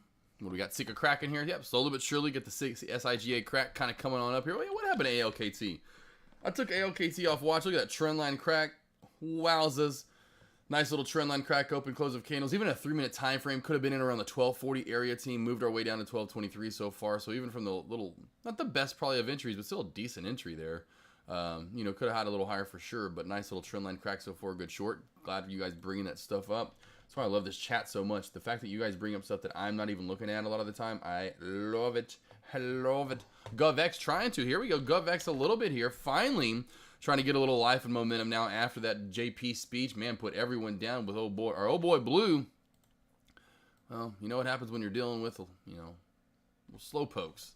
Things slow down a little bit there. Now that our old boy Blue's done, now we can maybe get back to a little bit of momentum and some movement here. A little bit of bounce off of this, somewhat of a wedge from earlier. Let's say the same wedge from earlier is being built back in team at that 265 mark. This was the shelf I wanted earlier. It was being built. By the time it did finally crack, and it was a small little, you know, I was already in SIGA, so I wasn't looking at it anymore. But it was a small little short in the end, decent little crack of that shelf. But then we came down to 2.5 and really held 2.5 tremendously. Started forming an uptrend from there and really squeezed for the rest of the day, essentially. Now, I say squeeze. There's really not a lot of squeeze going on. I know that, but still movement overall. Decently for GOVX. I'll keep our eye on GOVX and SIGA as the top two stocks to watch moving forward here into the next maybe hour or so for the rest of lunch hour commentary. Yeah, Siga got the small crack, and then it kind of reminds me of one of those ones team overall, SIGA, where we're going to have to reform, and I know Dimpy brought this up earlier, the trend line, and so we did close above it there, though. You know, even in a 3-minute time frame, you can see perfectly, did come down below. That's why I talk about candle confirmation, and especially helps out big time. Now, maybe in a 1-minute time frame at this moment, that may have triggered a trend line crack right there, and I know sometimes it does, but if you go back into a 1-minute time frame, my trend line's probably going to look a little bit differently than it will in a 3-minute. I'm going to be a little bit higher in, and so my trend for the 3-minute time or 1-minute time frame is probably about right there, right? So it's going to maybe a little bit higher and a little tighter. And so I understand right there in a 1-minute time frame triggered for the trend line for a crack, and we got a small little crack but a squeeze.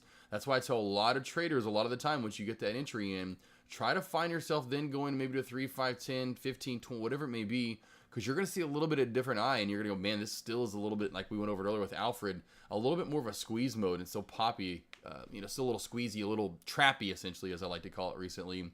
Come back to our trap queen, Miss Boston chat, and the fact that we get some of these plays that really, in the end, stay a little more bullish and a little trappy for a lot of traders that want to get in short and continues to trap them on the way up. Dimpy says, listen, yeah. Toilet time, and Dimpy's listening on the way. Just be careful, Dimpy.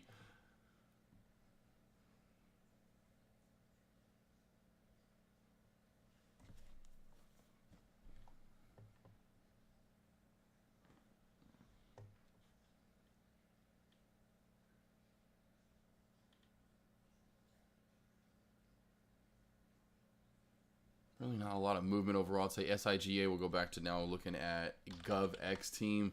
If you're looking for trades, be patient with a lot of them. You know, Siga, I would say right now is more still in that bullish mode. Just the volume overall with Siga, it kind of drops in and out. SIGA just, it comes in, then it goes out. It comes in, then it goes out. It's not very fluid, essentially, so you just have to be patient and careful with it, knowing that this definitely could pop, but then it's going to drop. Then it's going to pop, and then it's going to drop when that volume kind of comes in and out of it. And GovX is just one of those ones where volume is going to, when it comes in for a minute, right? And it stays in it, and then it just goes out. You know, Siga kind of reminds me of there's volume and then there's not volume. There's volume and there's not volume. There's a little bit of back and forth with it where this just kind of stays in that mode where you get consistent volume for a minute. Then all of a sudden you get the volume to kind of die off, and then you get no volume for just a few minutes. So it stays in the trend, essentially, is my point being, of what it's doing a little longer, where Siga seems to kind of just kind of hodgepodge, go back and forth, each, you know, going this way, now it's going that way.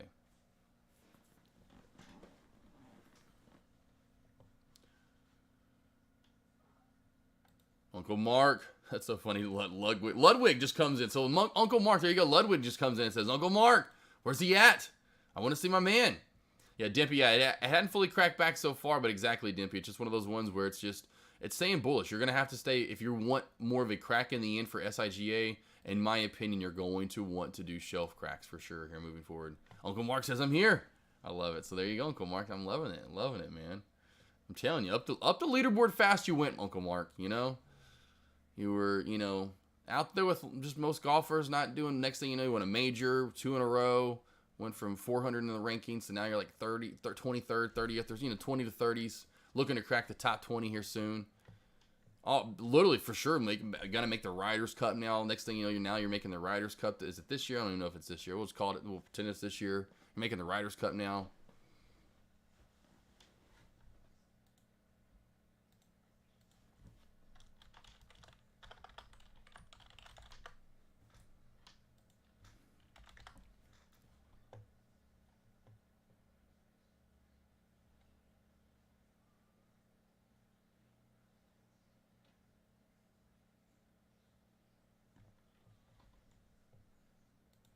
We love you, baby boy. Oh, welcome, Mark. That's all you, baby boy. We love you. Love you, man.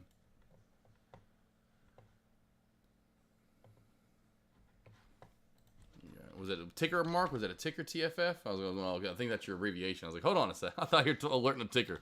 I'm just, all I see is straight ticker sometimes. I mean, sometimes I'll put LLL in there. You know, sometimes you're going to see me put people's names in there. I'll go to type, if someone's name's short, I'll go put it in there like, this is not working. This isn't a ticker. Pins, yeah, Pins cracking the trend line right here, team. Slow and steady as she goes, though, with PINS. You know, it's not going to be a nice volume, 100%. I'm betting I'm going to call it right now. I'm going to go over 100 million in float. What's the float on Pins? The Pins, Nada. Let's go to floatchecker.com. Let's go check the float for PINS. Oh, Big Daddy. We got Big Daddy in the house. 570 million, pretty much across the board there. So that's a again, patience, team. Here's the crack right here, or the shelf. Look at the shelf being built up right there. 1749, 1750, of course, you're going to call it 49. What were the lows there? Some of the lows are 1749. 1749 seems to be the key. That's what's holding this bad boy up. Under 1749, that's bringing it to crack back, in my opinion, to 1735. Could dump down even more from there.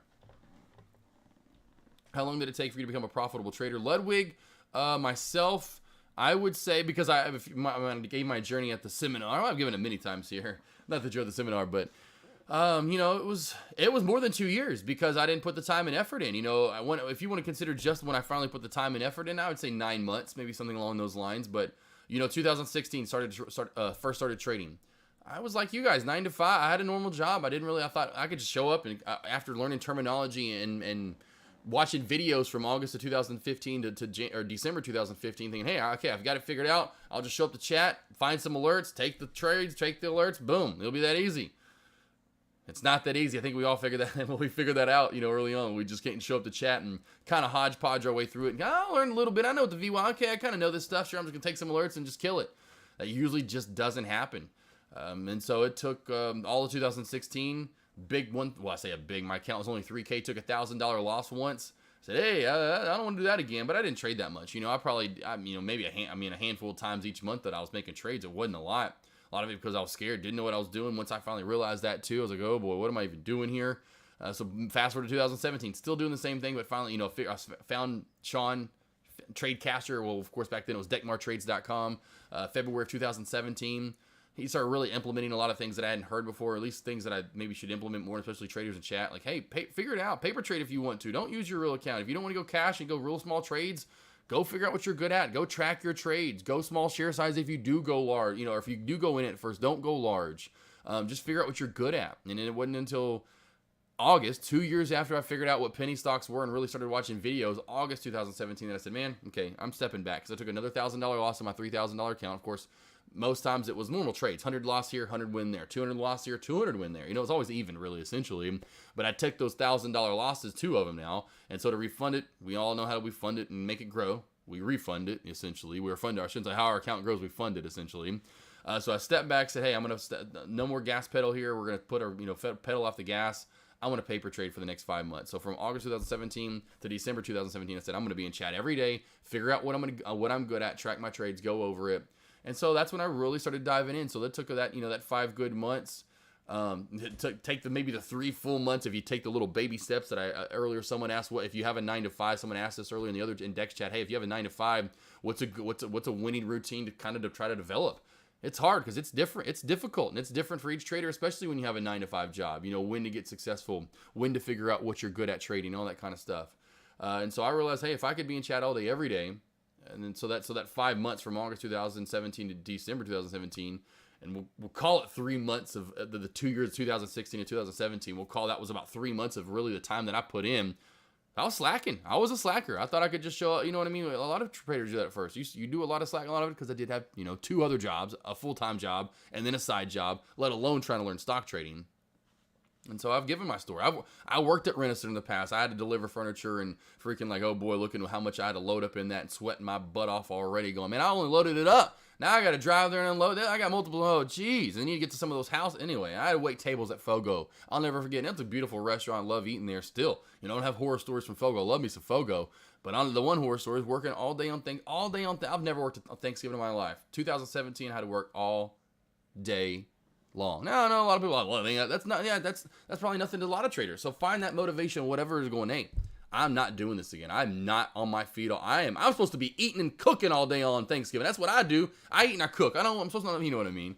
And so I said, I'm not doing this again. That's it. And that was at the very end of those coattails of learning, which I knew. I was like, oh my God, I'm so close. But I had to keep pushing through that last month. That was, of course, November 2017 of me being at the end of taking that 5 months to really dedicate myself. So again, if I hodgepodge those first 2 years of the slacking I did, I'd call it about 3 months worth of figuring stuff out and trading and really learning. But then I really dove in those 5 months from August 2017 to December 2017. And then I became successful after that. So about 9 months to a year. And then really after that, it's like being the tortoise in the race. It's just going to slowly but surely. That's why I tell traders at first, take the $50 win, take the $150 win. Don't worry about, oh gosh, I went $300. I'm going to have $1,000. That'll come down the line. Don't worry about that at first. Small goals. My goal was to make $1,500 to $2,000 a month to start off with in 2018 when I first started trading live. Did I make that at first? No, I actually didn't. But by the end of the year, I was and averaged that in the end by making $25K at the end of the year. So that goal finally worked out because I knew over time I'd make that money, and it started, it's like snowball effect type thing. And I knew it's like literally 50K the second year, 100K the third year. I mean, it was just a perfect snowball effect. Where some traders, it's even crazier, where some traders in their third and fourth year get that million, like living like Matt. I'm just now over the 100K the last couple of years, well now 3 years, right? This will be my third straight year over 100K. Some traders get to that $1 million mark at that moment in time, depends. But I had to live off that too, which a lot of traders don't realize. I was a trader that lived off those earnings. I could never really grow my account past to just grow and not take out of it because that's what, and we don't teach that, but I had to be disciplined. I think, yes, that's another reason where I get the captain discipline and captain patience in chat because I had to live off that money. I had to learn how to grow it, but also be dedicated and disciplined enough to take some out. And because I had to pay some bills, but then also know over time it's going to grow. And so that's one of those things that also really mean it. Because if I didn't have to do that, I look back, man, in 2020 and especially last year in 2021, if I never had to do that and had the account that I could just grow from the get-go, I would have probably made close to $1 million in 2020 or 2021. At least like 500K for sure. A quarter mil to 500K. Because it was crazy astronomical high.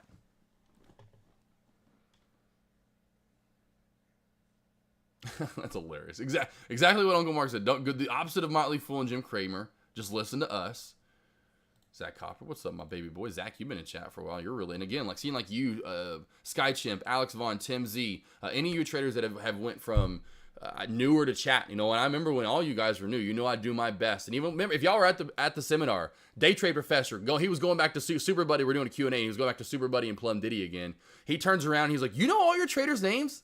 And I was like, I know all my traders' names. And he was like, oh, dude, it was funny because he wants to do the same thing. But I want to get to know you guys. I really want to remember. But I remember when all you guys were new. Again, back to even like Skychimp. I know I bring you up a lot, Skychimp. But going back to our last session that we had from our website and how you're killing it. I remember a Valentine's Day date, baby boy. And you are killing it, dude. You were, like I said, I need to make more people gold. But you deserve to be gold, honestly. I mean, Skychimp, you're just destroying it recently. Wilson recently, which I had no set, some of these traders that, just listen to us in chat, like, that I feel like I've done sessions with them.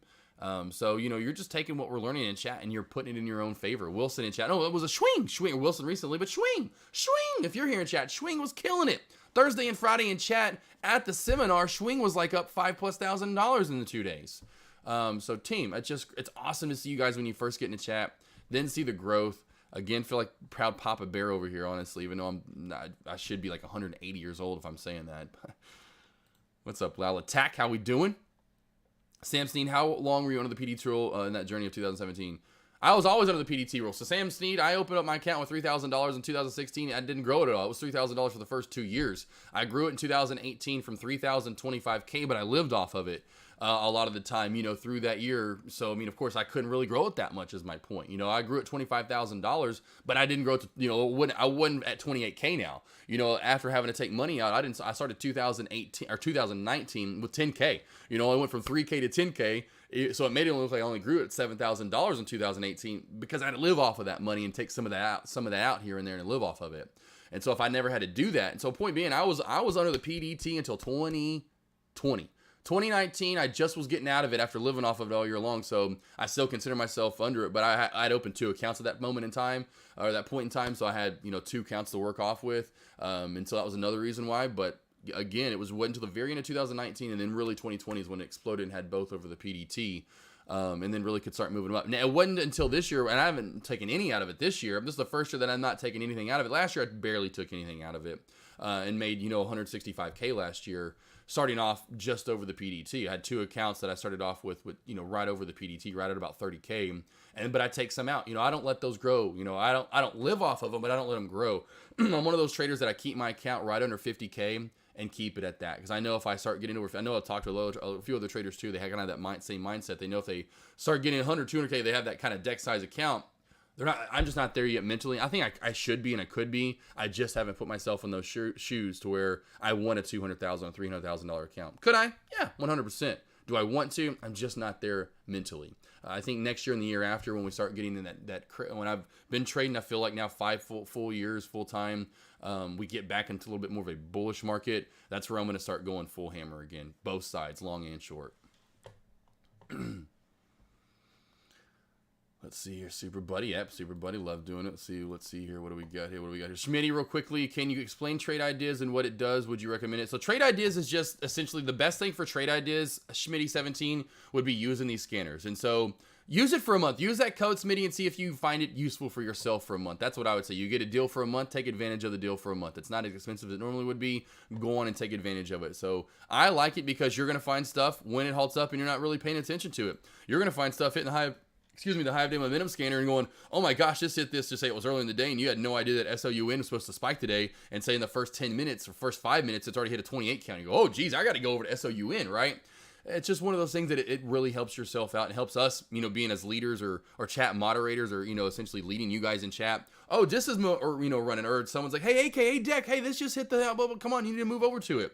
That's where it helps yourself, helps you out, especially if you're by yourself at home. It really helps being able to see these scanners pop up, knowing what's moving, being able to click right on it, and then be able to pull up the chart just like that. It's really nice to see and use 100%. Now, again, after a while, do we need this each and every day? In my opinion, no. I think we can kind of move off and be our own trader and do our own thing. Do we need? It depends on if you become a more of a scanner and momentum trader, or me and just kind of a lazier setup, wait for your strategy and setup type trader. Which is just, it takes a little while for those to set up. I don't need something to be breaking out to tell me, I honestly don't need it and use it because I usually am not a breakout trader. If you're a breakout trader, you need something that's on the momentum, that this is all for you. You could probably set these up in different scanners if you are looking to go short. I wait for my shorts to really set themselves up and then just attack them after the setup, essentially completes itself. Oh, Skychimp, it was a great day, right? Great day that day. Great day that day. First off, we started with cheesecake. Yeah, we started with dessert. We ended with dessert, but we started with some dessert. A full 4, 5, 6 bouquet full of flowers. 6, 10, 12 dozen roses. I can't remember how many I laid out for them. Rose petals all leading up to the table, which the table was actually in a jacuzzi hot tub, if I mind you. And then, of course, in the jacuzzi hot tub, me and Skychimp had beautiful rose petals just floating around while we drank our champagne. Then we had, of course, cheesecake and champagne. Then we had more cheesecake and champagne. And yes, again, more cheesecake with champagne. But we talked about stocks. And in those stocks, we talked a lot about shelf and trend line cracks. And now we see Skychimp Mr. Dan. Just killing it. If I may so, Mr. Dan. Call you that. Oh, and then here we go. Let's what? Jackie Jack. Oh, Jack's back. Jack. I am not kidding you, Jack. Where's he at? So we got Jack. So we got Jack right here, right? My little Jack. So this is Jack. Call him Jack. You can go back and lay down, Bobo. So, said Jack the other day, right? And I was like, oh, Jack, where's Jack in chat? I haven't seen him in a minute. Oh, man, I miss Jack. So see how I think about you guys. So Jack, there you go. Glad to see you back.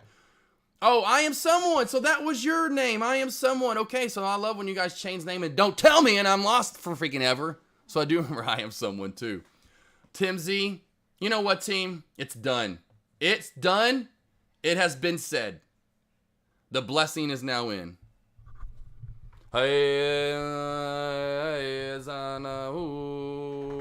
Sky Chimp, I now christen you. Gold membership. Bling! Swing! There you go. So there you go. Sky Chimp, now gold member. He has now been christened. Good swole granny. Yeah. And that's why I got a lot of that at the seminar. I just want to let you guys know. I was setting up furniture by myself. It was the worst. Like, you're gonna send me to go set up a couch by myself? How am I supposed to set up a sectional by myself? Do you know there's parts that got to be held and screwed in? I'm like, I'd feel so bad for the people. I'm like, I'm gonna do my best. I didn't even tell them that, but in my head, I'm like, I'm gonna do my best to set this furniture up for you. Probably be a little raggedy, but I'll try. I'm gonna try. Yeah, I've been there. I've been working terribleness in my past. Just like walking into people's homes that had like one animal versus my 57. And I'm like, you have one animal and it smells, good God, you just let it go potty everywhere in here? What are you doing to me now? Awesome Sam Sneak. Yes, love the story. There's my small little lesson of the day. There you go, Sky Chimp. There you go. You have been christened, sir. Hopefully you deserve it. You did it all. You did the work. I didn't press no buttons for you. You're amazing. You did the work, team. There you go. So look at the love for Sky Chimp. Hip, hip, hooray! Hip, hip. No, dude, you for real, though. You guys kill it, and I'll be pushing for you now. And you're the newest in this lobby, just like I was for Alex Vaughn, and he knows it for the longest time over in Dex lobby. I'll be pushing for you to be gold over in his lobby as well. You definitely kill it. And everyone, just real quickly, Sky Chimp, his name, everyone's kind of laughs. They don't really know. He's a skydiver. And so the first time he went skydiving, I bet about like I would the first time if anyone ever threw me out of a plane, because you better believe you're going to have to throw my butt out the plane. I ain't jumping. But I'd be like doing the same thing like he would be. I would be looking like a chimp in the sky. I would look horrendous, and they'd have to come yelling over at me like, bro, get it. No, well, of course I couldn't jump by myself, but I would look, it looked pretty stupid. I guarantee you. I'd be flipping around, flying around, like, what am I supposed to do here? Yeah, that's why his Sky Chimp got his name. Great skydiver, for sure now. 1,000+ jumps under his belt. But early on, looked like a little bit like a chimp flying around up there. Swing! There you go. There's Swing. There you go. There's your boy, Sky Chimp, and Swing right back to back there. I know, exactly. Sky Chimp, you said that. I'm going to have to remember that and have to be like, I have to come up with a different word. Oh, man. I love you guys.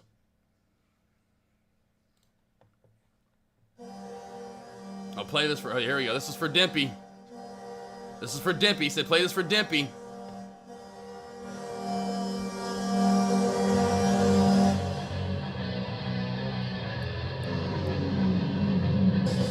Let's go, team.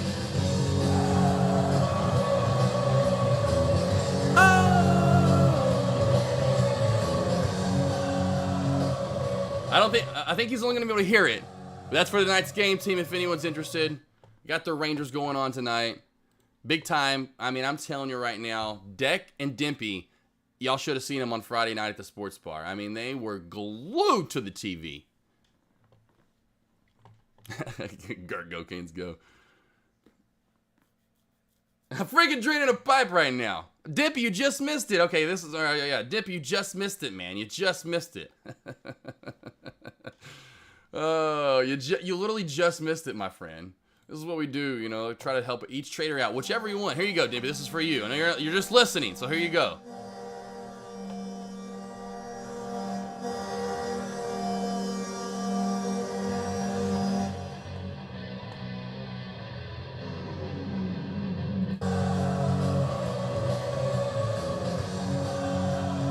All right, for now, and now to my favorite song in chat. It's AK47 DJ hour now that I've told you my story.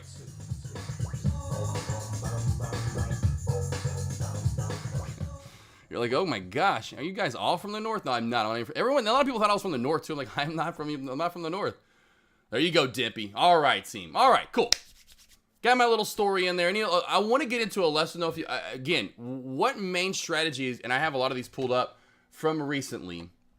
If you want to go over one of these, if you're not getting this fully, if there's something that you want to ask me overall, the strategies I use day in, day out, candlestick confirmation, anything from the shorting boot camp that I've done before. Those are my top, of course, the top two that I really want to go over that I could. Otherwise, we got all sorts of lessons over here that I've done in the past. If there's anything you want me to go over, team, please let it be known. Or if there's a ticker you want me to go over, anything you need right now, I can certainly go over 100%. Or if it's personal, like I know a lot of you guys ask some of that. I'm open and ask. You can ask me about anything as far as the past is concerned. My background, the PDT stuff, how long it took me to get somewhere, any of that kind of stuff. If you want to ask me, please let me know, and I will go over it 100%.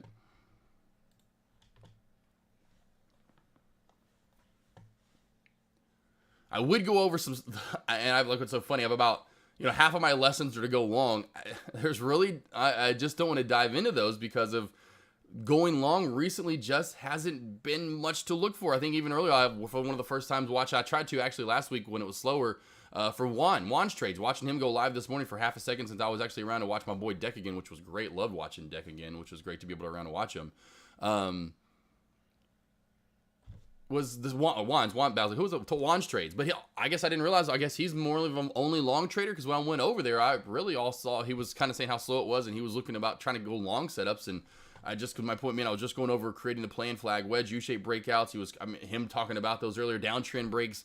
There just isn't a lot of going long. I can go over scaling in, scaling out, how to stick to your stop loss, your targets, and those sort of things. Those are huge. I think a lot of traders don't understand that. So if you want me to get to creating to stick into your price targets, creating to stick into your stop losses, I can do those for sure. What I'm looking for all the time, looking for my stop loss, looking for my targets. I would, but that's what's so funny. Half of my lessons, are essentially based on, because again, at first I was really primarily a long trader. Now more moving into primarily a shorter. And so most of everything that I'd want to teach you guys is how to get used to shorting and what to look for in shorting. I need to get into the options game too, because I know a lot of you traders are going into the options. And so one of those things where I want to get into options for sure. Team bonding at our next meetup. Super buddy for sure. We'll have like different 101 this. It'll be like a week long. It's almost like we're going to college. Did Siga score? No one scored. No one scored, Dimmy. I'm just actually catching up. Yeah, Siga's still working its way up, Dippy. So if you're listening right now, Siga actually at the 980 mark. So Siga is actually working its way all the way up the trend line, kind of like GovX. So GovX and Siga, I'll put the trend line on down here on my Thinkorswim charting. Siga's just been working its way up this trend line. Has not cracked the trend line yet at all, Dippy. Still working its way up the trend line. Let's see, thoughts on Snap real quickly for Allie. Let's snap it over to Snap. I think Snap's going to crack back more. I forgot who it was asked about it earlier. Thank you for bringing it up, though. And they said under 13, how far is it going to go? I think under 13, Snap's going to go down even more. 12.5 was the first area. Under 12.5-ish, we could see movement down to 10.5, 10.15 to 10.5. There was a lot of good support resistance areas from prior history. In my opinion, Snap goes down even more. If you are looking to go long, I would only go long if this gets back above 13.25, 13.30 for a move back to 13.50 to 13.60-ish area. Gert, top 3 strategy set up for shorts. Since I now can use options to be bearish. Cool. Okay, and is there any reason you don't play channel plays, i.e. shorting at the trend line resistance, then buying the bounce of the support? Yeah, Jamie, because I've noticed overall in the end, which those channels could create, but you're not guaranteed. More so, the percentages were lower. So when I go back through and I did all of my homework on as far as playing channels and trends, you can even right here, you can play say this even on the uptrend channel, right? We'll just for instance, we'll just kind of make it seem like it was perfect. Where the profit here, now you can go over and over and try to trade that right, or even if the channel's going out to the right, same thought process. If it was just in between the blue and the orange line here, just channeling right through here. What I noticed most times where the profit really became more evident and the trades were safer and you got more of a short were underneath these support lines. So for the longest time, I would notice these for sure, but they're very short-lived, don't last as long, and squeeze could happen. Versus every time it's almost, you know, every time you get a short here. Now, yes, sometimes we do get some reversals back up, but majority of the time when we crack out of said trend or channel, whatever, same thing, however you want to have it going up or you're putting it over to the side, your more reliable, your safer, more profitable shorts came on the south side of that. Now, no, you don't have the high entry. You won't. But you're going to have a safer, better. I say better. That's that's not a good word to use. To me, again, back to the safer, just a little bit more reliable. You're a little bit less risk is involved. Sometimes a lot less risk is involved, depending on what squeeze setup is forming. And you know you're going to be profitable still. And then a lot of the time you're going to be even more profitable because you have more bearish movement because you're now under the support. And so I just stuck to that, finding that same thing and repeating that day in, day out. And then now to the point where it just is glued to my head. And now I've got you traders in chat looking for it. Does that make sense? Hopefully, Jamie. Do see it. A lot of traders a lot of time too, like when I say, hey, first time, I could even short that, first time back in to say what was one support or could be resistance, or even first time back in a resistance again for the first time in a while. You're going to see a great short. Do I short it every time? I don't, for whatever reason. Now, do I want to get into getting those shorts? Well, yeah, I do really, but I again wanted to narrow that strategy down before I start doing it every time and really honing in on what it is I'm looking for. Where's my essentially my target's going to be to afterward. I just haven't done that yet because I just see so many of these and I just take part of these day in, day out. I do want to get to the point where I trade a little bit more, certainly so in bigger share size, just haven't gotten there yet.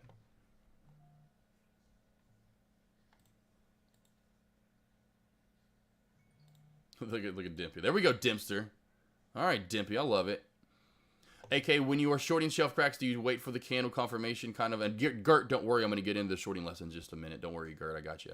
I don't want you like, well, Gert's like, okay, you read my question, then move forward. I'm going to get into it, Gert. I'm going to actually get into those lessons.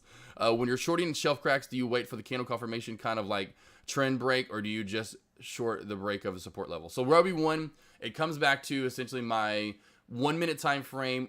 Watch for the candle confirmation, which we'll do these lessons. I'm going to get into these lessons here in just a moment so you can see what I'm talking about. So watch when I dive into these lessons, what I'm looking for my short opportunities, and then what I'm thinking about doing after I get out of those said shorts, if that makes sense. Think you'll find the trend channel plays stressful as time between the candles can. Yeah, exactly. 100%. 100%, Jamie. It's just more stress. It's one of those things that I love listening to Day Trade Professor say the same stuff that I said, but verbalize it differently and saying, hey, when I was trading naked, I kept mentioning he must have traded naked a lot on his couch, but he mentioned that a few times. But I guess back to the days when he first started trading, he was very stressed out. By 3-4 o'clock, day's over, a bell just rang, he's sweating or he's worn out. Geez, that was a stressful day. That's not the kind of trading style that he wanted. This is what he wants to do, but man, that's not what I kind of signed up for. I want my trading to be stress-free, or at least a lot less stress-free, and that's what my trading, I keep it simple, stupid, the KISS rule. I'm trying to simplify the process, and that's what I'm doing, and finding that those areas are a lot more successful, certainly in the end, and a lot less stressful. I'll go back to butt naked on the couch. That's right, Rick Smith, butt naked. Shelf crack is, so first off, just right there, anyone that's asking, we got Gator Trader. We go back to, and some that may not, but I know Gert's going to try to, but Gator Trader, Gert, Dimpy earlier today. We had Sniz earlier today doing the same. Skychimp 100%. That's why Skychimp is now gold in chat. Tim Z, golden chat for a reason. Alex Vaughn, golden chat for all these traders. I can't tell you how many. I'm trying to go through them all. Doc Savage, I know, uses these strategies at times. Lalatak, Super Buddy. These trend line and shelf cracks. Again, and I'll go back to this because this was me at first. This was me. I'm not even kidding you. This was me at first right here, team. I'm like, I put this out there earlier. Really? Like, they're life-changing. I said that earlier, but with this, I'm like, really? Because I was a long trader, non-stop long trader. So many alerts. I would do these alerts over on my Instagram, of course, now still waiting to get Josh Smith Official back. And that's like all my content that I put out there. That was my content that I provided and put together. Hours that I put together is now gone because of Instagram. That's another thing. I'm like, I don't know how they even, if I was big time, I'd figure out how to sue them because that is my content. I know I signed and whatever. But that's my content that I created. It should be like a recording label saying, no, that's cool, you created it, but you did it on our time and posted it to our channel. Now it's ours, you a-hole. And I'm like, not really. I created that. I put my time in. You put no time in there. I'm sorry, a judge has got to see that. There's no time they did anything there. Anyway, done with that. But all my lessons and time that I did all those recaps, and I mean a lot of hours that I spent in 2018 and 19 and 2020 until early 2020, I was doing a recap, had to stop mid-recap. I'm sitting here, talking on my microphone. What wasn't this one? Was another one. Okay, Tim, and doing my recaps. If you go over to YouTube, they're still over on YouTube. Of course, on my new Instagram, I haven't put any new recaps out yet. But I'm doing my recap of my trades for the day, my alerts for the day, me going long, and hold on. Because my alert always was in chat. And you'd see me type this. It would say, I'd say, team, the more SIGA tests this trend line without pushing to new high of day or popping, something along these lines, popping soon, it's going to do what? Crack. So I do something like this, right? That'd be kind of my alert. Doing that same thing in the recap, going, and then stop and just literally like, what? Hold on. I did this yesterday. I did this last week. I swear I did one a couple weeks ago. I have alerted this like 100 times. And so then I just started pulling up all my recaps from Instagram. Literally just went back to my Instagram on my phone and I started watching recaps and recaps and recaps. I mean, the little session or the little recap I was doing still on pause, right? And I'm like, I mean, almost recap after recap, there would be an alert in there. Hey guys, the more this test $7 support, it's gonna. Hey guys, the more this test this trend line, it's gonna. Hey guys, the more this test $1 support, it's gonna. Hey guys, the more this test 125 channel, it's gonna. Mind blowing, right? And so then, of course, like I tell most traders, you've got to then dive in and figure out how to be successful at that strategy, at that certain pattern you're seeing develop all the time, right? And it was mind blowing. Freaking mind-blowing, and I'm literally going like, you've got to be kidding me, right? On NASDAQ futures, a small shelf crack could move a few hundred. Exactly, Gator Trader, 100%. There you go, Gator Trader. Exactly, you don't predict the move, you react to the move. So let's get into it. Let's get into this the shorting boot camp team. I want to get into this big time 100%, so let's get into like earlier on, the first kind of shorting lessons that I did.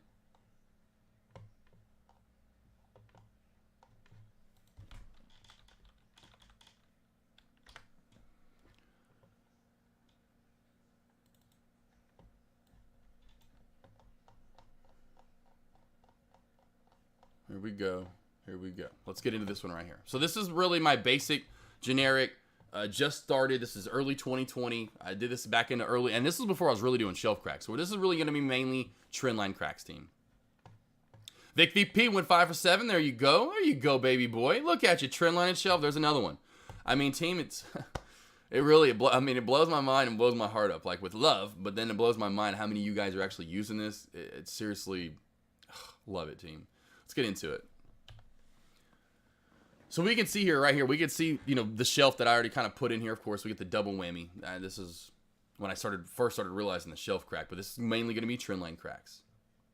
And what we're looking for, team, is a trend to form. I know my son, Matt, I always somebody like, is he really yours? He's not really my son. I just call him my son because he could be my son. We look a little bit alike. We trade a lot alike.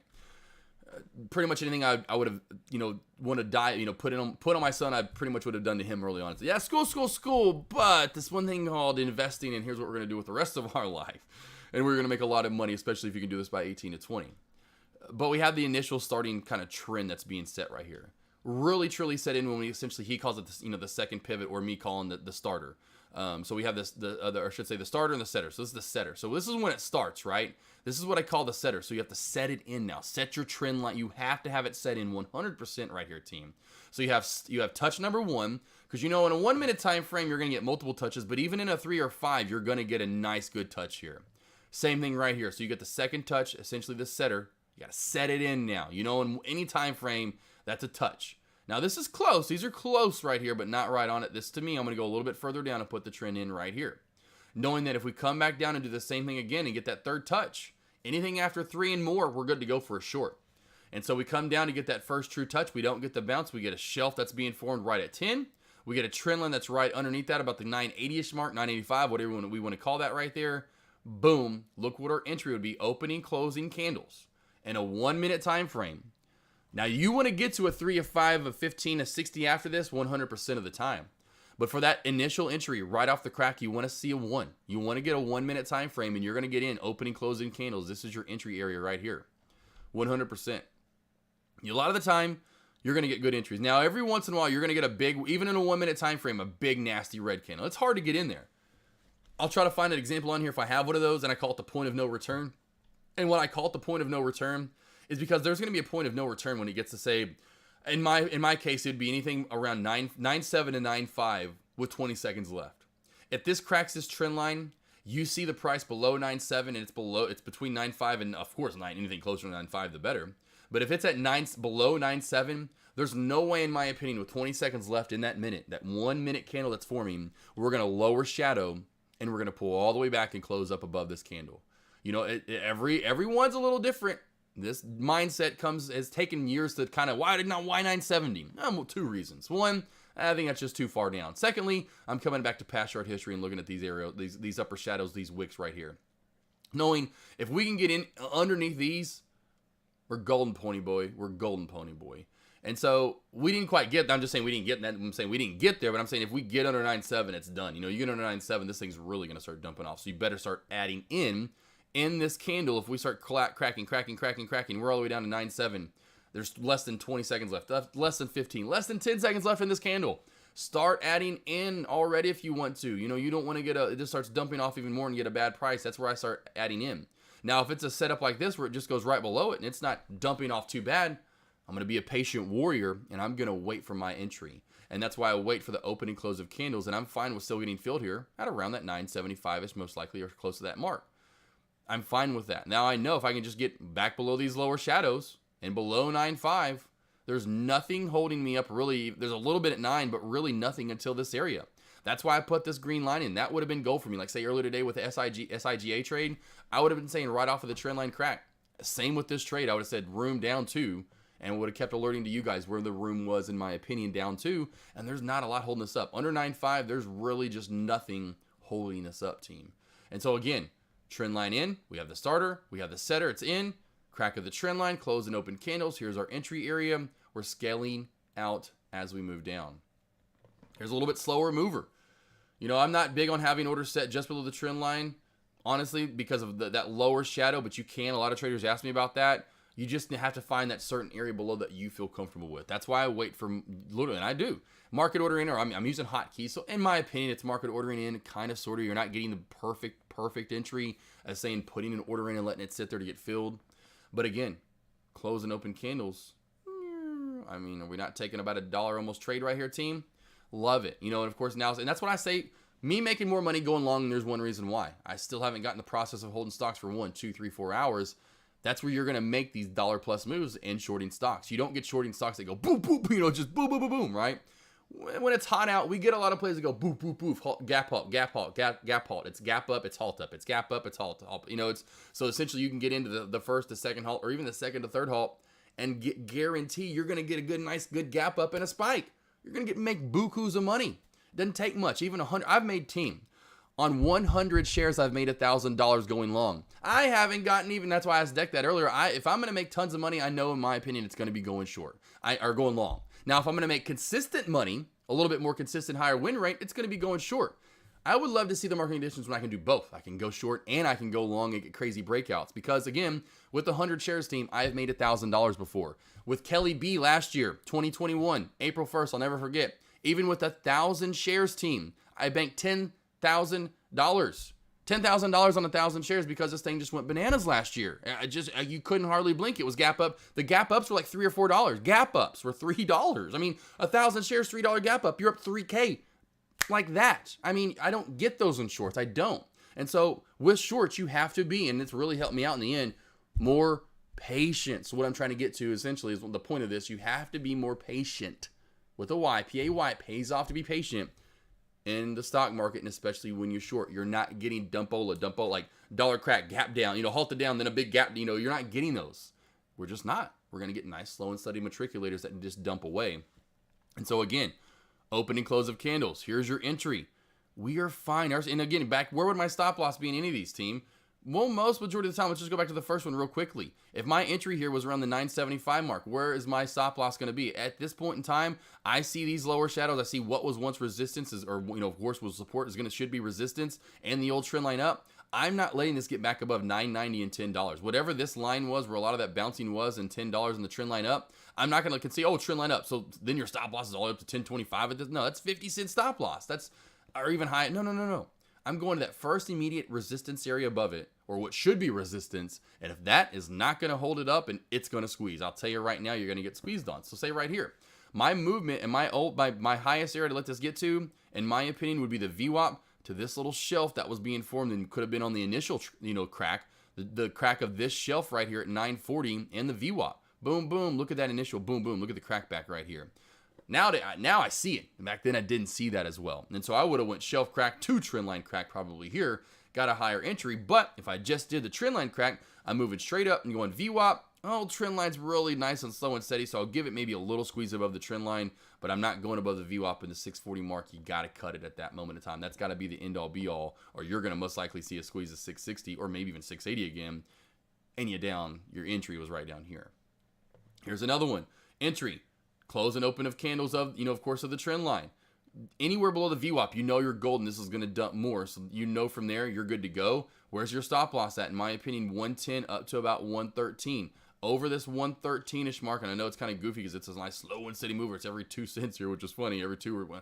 This is kind of weird. 105, it's like every 3 then 2. 3, 2, 3, 2. I've never seen that before in my life where it goes 3, 2, 3, 2. That is very odd.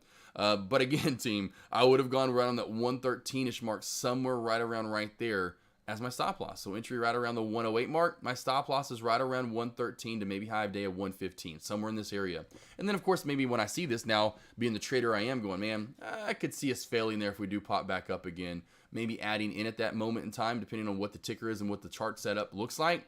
But you can see I keep a pretty tight stop loss and a pretty tight area to worry about. I'm not going, I'm going to keep adding that in. You can see most of these, I'm going right up to the area above. Where should that fail be? And if it does not fail there, you have got to get out. Here's another beautiful one, scale out into support, right? Beautiful trend line starter, setter, definitely your first bounce off of. Now we're really doing that hammerhead, riding on it. Oh my gosh, we're gonna crack it anytime. Finally squeeze off of it. I could have put this trend line down a little bit further too. I didn't. It's a little snug in there, but you can tell where the true entry would have been. Close and open of candles. Here's an Alex Vaughn type double top, or what I'm talking about. If you did get in here and it squeezes up, okay, you know what? I'm gonna give it to this 425 mark. I'm gonna add in some more at this 425 mark, 100%. Get a little bit better entry, higher entry. You get a true trend line crack after that. Then your entry is even higher. This is kind of one of those setups where I look to maybe add in up top. We get maybe if you did get in a little too early and you go, it squeezed on me a little bit there. It's all right. You got that double top. You got that resistance up top at 425 from the high of day. Take that, add in a little bit more if you want to at that moment in time. That's kind of the area what you're looking for to do it. One thing I also like seeing is just consistent volume. You have consistent volume throughout the play. It never really truly dies off, team. Even afterward, right? You still have decent volume. Shorter's volume. Look how buying volume, much bigger, right? Shorter volume, it's a lot lower. Just remember those overall, team. You're going to get usually overall more movement to the top side versus that overall movement to the downside. Usually, typically, in the end. Now, in case if it's a pump and dump, that's a little bit different. It goes from like 4 to 8 in a matter of 2 or 3 candles. It can go from 8 back down to 4 in a matter of about 2 to 3 candles. We're talking about our normal movers or normal spikers. Most times you get more of the movement up, more volume on that movement up, less movement down, less volume, and that kind of comes with it. Now, the hammerhead. I know you know the hammerhead, Tim Z. We're just chomping at the bit when we see this on our trend line cracks. It just 9 times out of 10, I say that, but it's a high number, team. When you see a stock finally come down and kind of rest on that support area or rest on that trend line, whatever it may be, a trend line, support line, get ready for the short. 100% get ready for the short. Jamie, do you usually scale out of the short or cover? I always scale out. That's what it says right here. Scale out into support. 100% I'm scaling out into support. It's what I'm like. Most of these say scale out into support. That is a big component to my trading. That's why I tell a lot of traders, even SIGA earlier, take those little chunks along the way. I'm definitely not going to be one ever, and I'd love to be. Yeah, I'm in full share size, all the way down to my very bottom target. Why I'm not doing that is because I know a lot of trades are going to have these micro areas of that could be, say now if I'm going short, they're going to be support on the way down. It could bounce up and come back up and squeeze on me. So I want to take profit into those support areas, not knowing which one is going to be the bottom. I know as much as I wish I had a crystal ball. Maybe it's at times you guys in chat may seem like I have a crystal ball. It just comes back to me doing this day in, day out and kind of finding my areas. Am I always right? I'm not. You know, our earlier SIGA, and that's why I say has room down to 835. Does it say, I'm not saying it's going to 835. I'm never going to be that trader. I'm going to be the trader that gives you the, hey, here's where the logical trader, here's where it could move to, but here's where we're going to, you know, here's where we're at now. So there's no need not to take profit. So, that's kind of just comes back to me in trading, you know, scale out into those support areas, you know, and yeah, there are a lot of the times where I'm like, oh, if I just would have held more into the, you know, held longer, held more, you know, so on and so forth. Back to SIGA, that's why you'll never see me be that trader. I am so happy with taking the profit I took. I know there's going to be more trades. I'm just going to attack more trades. But yes, 100% scale out, Jamie. Please, please, please, you know, find your support areas below. Say if you are going short, what would be support or could be support, scale out into. Here's another area, scale out into. Cracks maybe the VWAP, you know, for whatever, scale out into every area as long as you're still riding that trade. And then when you're finally out of shares, you know, almost kind of like you're out of coins at the video game machine, you're out of money at the lotto, boom, you're done. There you go, you're out of everything. Take that money and go ahead and move on. There you go too. Especially, yeah, there you go. Really lowers the risk, ensures a profit. There you go. My boy Alex. It's like another one of my sons. You know, I feel like I have all these little kids in chat essentially now that are, you know, doing what I preach. I just, it blows my heart. Even like Matt now. Yesterday I was about to leave. Literally going to see my mom, not his mom, but my mom. Anyway, but going into leaving, he was talking about trendline cracks yesterday. Y'all right, we followed over there. Matt was talking about, you know, I know we talked about that at the seminar, but here Matt is now talking about trendline cracks. We were talking about it at the seminar. And he was just talking about, you know, how enlightening it was. I'm like, man, these trendline cracks, AK. And I'm like, you know, he always calls me AK. I feel it's so funny. I'm like, call me Josh. I'm your father. You can call me just call me dad or call me by my first name. Here's one of those instances, team, where you get one of those crazy pullbacks. I do have one of these on there, and I thought I did. Kind of the point of no return, where it just starts dumping away. And so you want to get in here before it halts down and see a gap down. And even if you got in at the end, you probably see a gap down, but you want to be in way before that, right? And so you got to find a point of no return. So that's why I say be in a 1 minute time frame. Watch this set, because right up above that, if you have Thinkorswim, a lot of the other brokerages have that second, you know, whatever. They have the time and they have the seconds. That 1 minute time frame is going to tell you when that true point of no return is happening. You want to start getting in on that crack before you get this dumpage, right? And so you start seeing, which I don't know how, I can't remember this trade exactly off the bat, but you start seeing less than 20 seconds left in that minute time frame, and this bad boy is below, say, probably at this point 13.5, especially if it gets below 14, and it's below 14 with, say, even 10 seconds left, which I know this didn't happen in 10 seconds, but you get my point. You got to just jump in these. You got to understand that the trend is now completely cracked, and with a certain amount of time left on the board, essentially, you know, if you think about the games, you know, of course, me playing sports, there's only so much time left on that board. It's over, right? It's done. It's gone. You know, you're down so much with so much time left, you can just consider it over with. Same thing here. This starts getting so far down with only so much time left on the board. It's a cooked egg. It's a cooked goose. Same here. Beautiful. Just I can go through so many of these teams. The trendline crack, starter, setter. You know, now here's our bounce. Here's our third touch that we're looking for. After that, we're good to go. Entry area right here around this, we'll call it around the 1270-ish mark, and then boom, you can see work our way down. Patience. This actually ended up cracking off even more. NCTY did. I should have taken a screenshot after this was done. Are there any questions? Do you see exactly what I'm talking about now, team? Even for candle confirmation, which I'm about to pull up candle confirmation after this. I'll pull up the shelf cracks in just a moment if you need me to. But does this make sense now, team? You can kind of see putting your lines in and then just trading them and then opening, closing candles outside of and waiting for this to dump back. I mean, I can go through, how many of these do I have? Look at these. Look at this. It's just mind-blowing. I know that I went too far. Now I've just gone too far here. Now I've got everything on. There we go.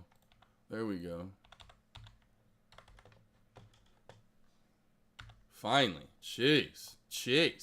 AK over here. Messing stuff up already. Go back to the widescreen here. Oh, that's exactly why it was. Now I get it. Now it's because I finished it through there. I mean, all these different, literally from different time frames. This is from 2021.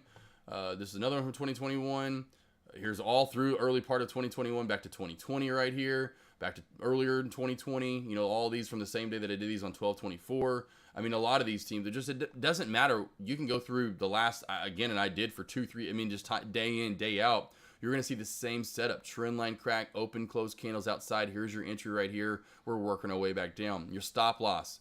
Every time you're going up to that first true area of what should be resistance, and if it does not fail there, you're out. So here's a case in point. First true area of resistance, what should be above is what? In this case, it would be the high of day, but this 970-ish area, old trend line up, 9.7 area, back above either one, whichever one comes first, you're out. Same right here. Let's go into it.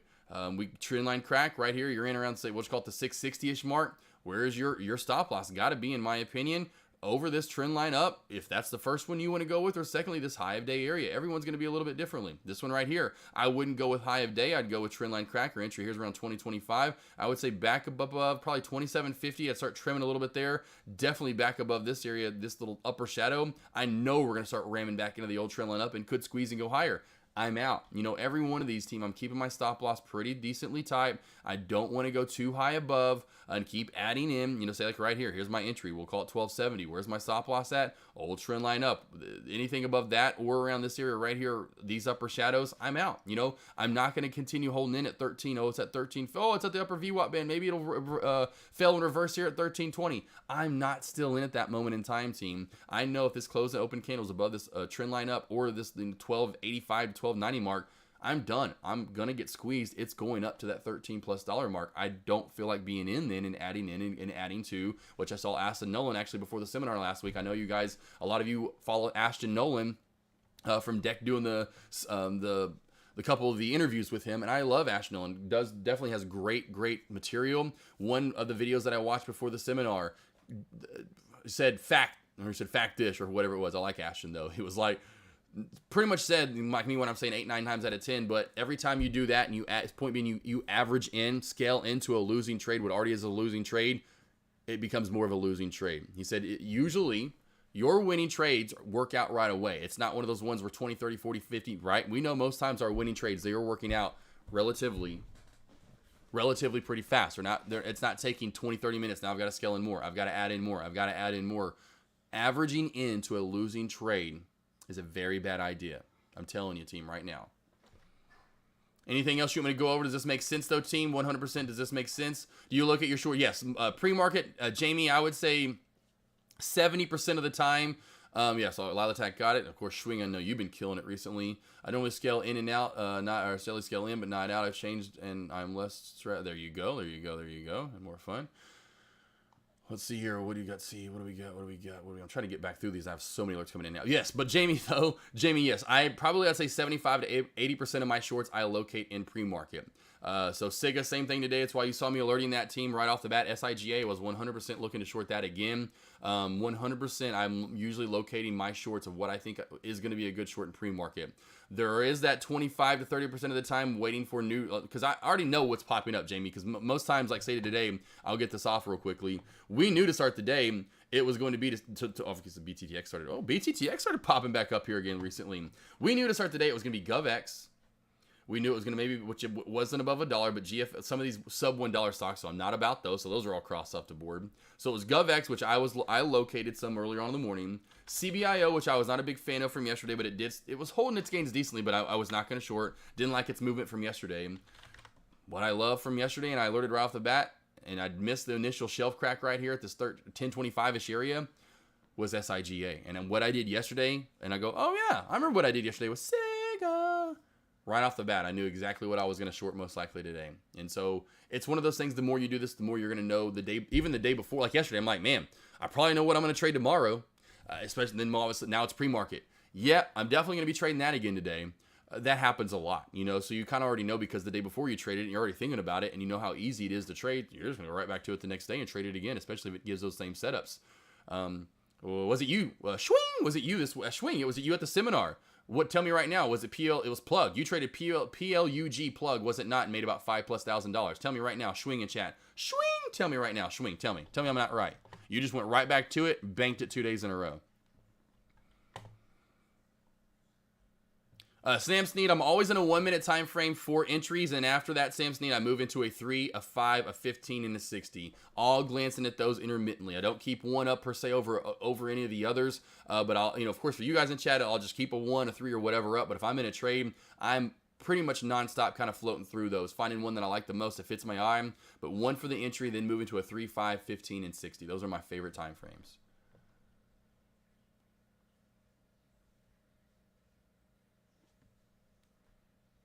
Oh my gosh, Dean, that was a perfect lesson. Okay, so do I need to do candle confirmation? What swing would you say I made? 8.6 the first day, then 6.5. See, there you go. But swing, was I not right? Was it just plug? Was it just PLG? Was it not PLUG? Was that pretty much primarily what you traded? Was it not PLG and shorted it? And that just will help answer Jamie's question. So it just solidifies for help you, Jamie, knowing like, hey, you kind of will know what you're shorting already to start the day, and you know, maybe from the day before, and you're just going to move over that again to, you know, to that same day. SIGA Sega finally did crack the trend line, team. We are now holding this 950 support. We are trying to hold 950 support. I will mark this as light blue. Deck just came over. I forgot what time it was. I didn't realize that it's about time for my son to start going live there. That's true. Cut Colossus. Yeah, that's the one thing I'll learn Gator Trader more than anything from my man. I know a lot of us give. Even Day Trade Professor. He loves all traders out there, but you know him and Tim Sykes still haven't, I guess, gotten along yet. I guess they've had some riff. But Tim Sykes, as much as we want to rip him, that was his #1 rule, and that stuck with me in my brain big time. Especially after taking those with a $3,000 account and taking a $1,000 loss, so losing 33% of my which is, I know, not a lot, but still losing 33% of your account just like that. I realized that sticking to those losses and keeping those losses tight were great, and would be very detrimental down the line, and you couldn't blow up account doing that. Yeah, sometimes you need to let your runners run for sure and give it a little bit of breathing room, but I found out what that breathing room is over time and realized, hey, here's the breathing room. If you give it too much more than this breathing room, it's going to that next breathing room area, and yo butt's going to be down even more. And so I just keep those, and that's why I'm getting back to even Alex. I know Alex Vaughn, you coming to me at the seminar and telling me about that whole patient, or discipline, my stop loss here, whatever it was you kept, talking to me about, and that just comes back to that. I really, really hound myself big time on that. Not the wins, it's more so about those losses and keeping that stop loss to a certain area that I know if it gets over this area, I'm only going to the next area. Do I want to be a part of that? And my answer every time is N-O, capital letters. Plug only. Look at that. So there you go, Jamie. So hopefully that helps you out, Jamie. There you go. Just kind of getting your stories. That's why I like getting other traders involved and asking you guys. I know sometimes if you don't want to be a little outgoing like Mr. AK over here, I know I'm very outgoing. Understand that, but just a little bit helps those traders understand, hey, yeah, I just traded plug 2 days in a row, made $13,000, or 14. My bad, actually 15,000. If AK can count over here, 8 plus 6 is 14. You add the two pretty much halves together, $15,000 for swing. One trader, or I should say one stock. Yeah, best risk. I was like, what's the technical term? Best risk management of it. I appreciate it. Yeah, that comes back to that though. Alex, anyone else in chat? I do my best about keeping that risk management. I hound my wife, anyone all the time. Like I talk to people about their companies. They look at me and I'm like, well, you probably wouldn't have lied. And they're like, man, you're right. I'm like, yeah, you probably would not have lost, or you wouldn't have spent all this money, or all these certain little things. I'm like, it just comes back to just these certain little things that I look at, and just me going, man. Back to my pappy. Not that I do this, but I'd always my pappy. Man, did you see I went up to it's like Mayflower. It'd be like a town more like 15 miles out of the way. You see the gas up in Mayflower today, son? Boy, we're talking 10 less cents a gallon. I had to drive up there. I'm like, Pappy, you drove how far out of the way just to get how much less? It may come from that. Like, all right, Pappy, I got you. All right, team, any last questions, comments, concerns? Otherwise, thank you all for coming over here for some commentary. I think you kind of understand what I'm getting into with that shorting overall, what to be looking for day in, day out. Again, back to this, which I went over at the seminar, those shelves. I mean, these shelves they're just amazing, team. I can't tell you how much these have helped me out so much as well. Just in this, you're just essentially finding a trend line, but putting it to the, instead of more of a vertical trend line, it's just completely to the side, right? And so when you see this perfect to the side trend line, and I didn't mean to have the words coming here down at the bottom, now you can see everything that I'm saying down here. Like, what is Josh even? I don't care to listen to you.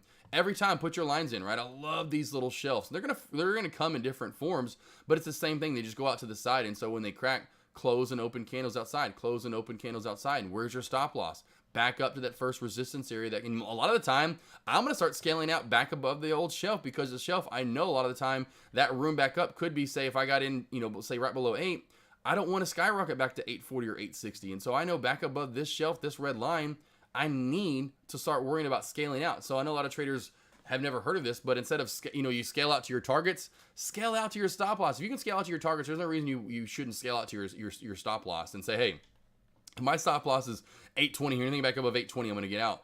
as this gets back above this $8 area, and especially the VWAP, you might want to start scaling out already. You know, there's no point to hold the whole entire share size at 820 and take the full loss. Know that, hey, if we get above a certain area, we might just already get to that stop loss. There's no point to hold to the stop loss. And so that's why sometimes my losses are a little bit even less than what they could have been, because I'm scaling out to that actual area, not holding full share size to that stop loss. That's also another reason why my stop loss, or I should say my risk management and those losses are never that big, is because I'm scaling out to my stop loss.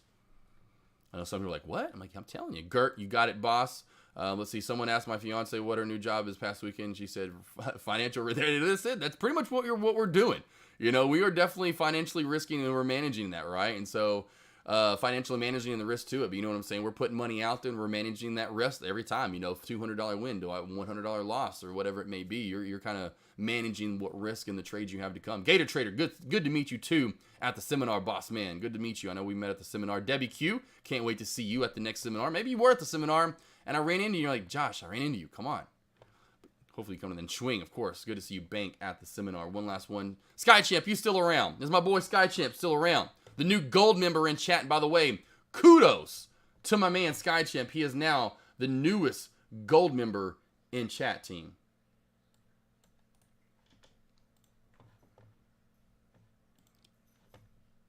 Here we go, team. Here is my...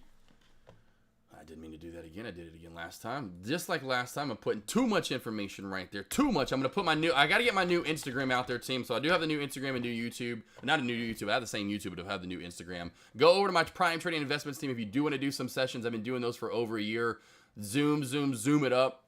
Book anytime you want. Don't forget, next weekend, I will be doing those live sessions in the morning. So if you want to trade with me live through a Zoom session over on my website, I will be opening up the door again. Pandora's box will be opened up for about 24 hours this coming Friday for you to go book those sessions next Tuesday, Wednesday, and Thursday. Don't forget, we are off Monday for Memorial Day. I will be smoking and grilling out all weekend long. So if you do want to come down, 1300, I'm just going to give you my address. I almost gave it out. The next thing you know, I've got people doing tax frauds and all kinds of stuff on me. Finding out you're stealing my identity. Anyway, team, but come on down. If you're coming down to Arkansas, I will give you my address. You got a lot of good meat and food coming your way. I got a good sides. Got a few desserts. Well, a few. I'm at least going to do 2 desserts. Homemade apple pie and my homemade banana pudding as well. Love it, love it, love it. Sniz coming on over, of course. Swing! Debbie Q, Turth, thank you for coming on over. Gator Trader, Tim Z, swing again. Jamie, I was like the last few that have just been alerting. Paul coming on over for today. Deck, thank you for coming on over today. Sam Sneed, thank you for coming on over. Hopefully you learned a little bit, got a little extra in. Doc Savage, hopefully that lesson, I know for the 13th time you've gotten it in, was great. Lila Tech, hope you got it as well. Any last questions, comments, concerns? Alex coming over with that AK47. You know it, Ali, as well. Appreciate you coming over. Tim Z. Exactly. I love it. All the little little memes or GIFs, whatever. I guess more like memes, which y'all put together. I love it. You know, today's episode is brought to you by the letters AK47. We got Big Bird shorty now, team. Big Bird has joined the dark side. Fly on the Wall, thank you for coming on over. Piola as well. JJ, guys, I appreciate each and every one of you for coming on over. Sky, I was hoping Sky Champ was around, but Sky Champ, again, I just want to congratulate you. All the hard work that you've put in. I know you've been killing it recently, and I was going to give you one last one of these, a little swing, because I know you love when I do the swings. I was cracking them up the whole time at the seminar with those darn swings. He loves them some Wayne's World. Team, have a good rest of your day. I was going to play, a little bit of an I Will Still just for my man, Dan the Man Sky Champ, as I have him in my phone. Dan the Man Sky Champ, the newest guild member over here in my lobby. Team, go over and join my son. Have a good rest of your day. Living Like Matt is going live now. Deck will have his stream up for the rest of the day. I'll have my stream up as well. BTTX really seems to be the top stock to watch moving forward. So keep BTTX and I'd say GovX on watch. For the rest of the day, I will put GovX on your bottom right-hand corner, and we have the top left-hand corner BTTX. Lost boys, lost girls, have a good rest of your day. Of course, all of you for coming over. And again, my man, Dan the Man Sky Champ, a little town petty for you heading out. Have a good rest of your day, team. See you all tomorrow. And don't forget, tomorrow, back to morning commentary as well. So I will be going live tomorrow morning. No more just alerts. Let's come over to my lobby and let's trade live together. So tomorrow morning, Thursday morning, Friday morning, I will be going live together with you. Come over to my lobby. My stream will be up for alerts and to trade. See you all back here tomorrow morning, team. Have a good rest of your day. And let's get it in 3, 2, 1, lost boys and girls. Big ring! See you all back here tomorrow. Music back, me and Del were singing Little Runaway. I was flying, yeah, running down a dream that never would come to me. Working on a mystery, going wherever it leads. Running down a dream.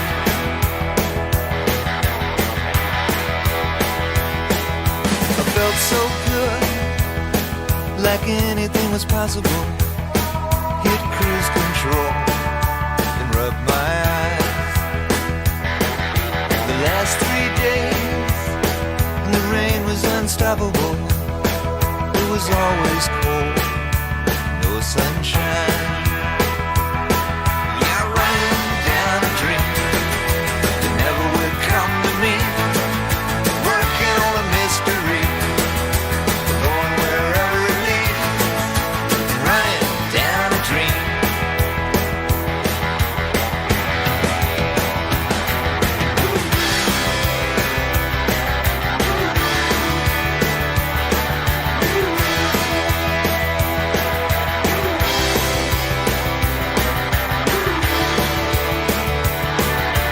I rolled on, the sky grew dark.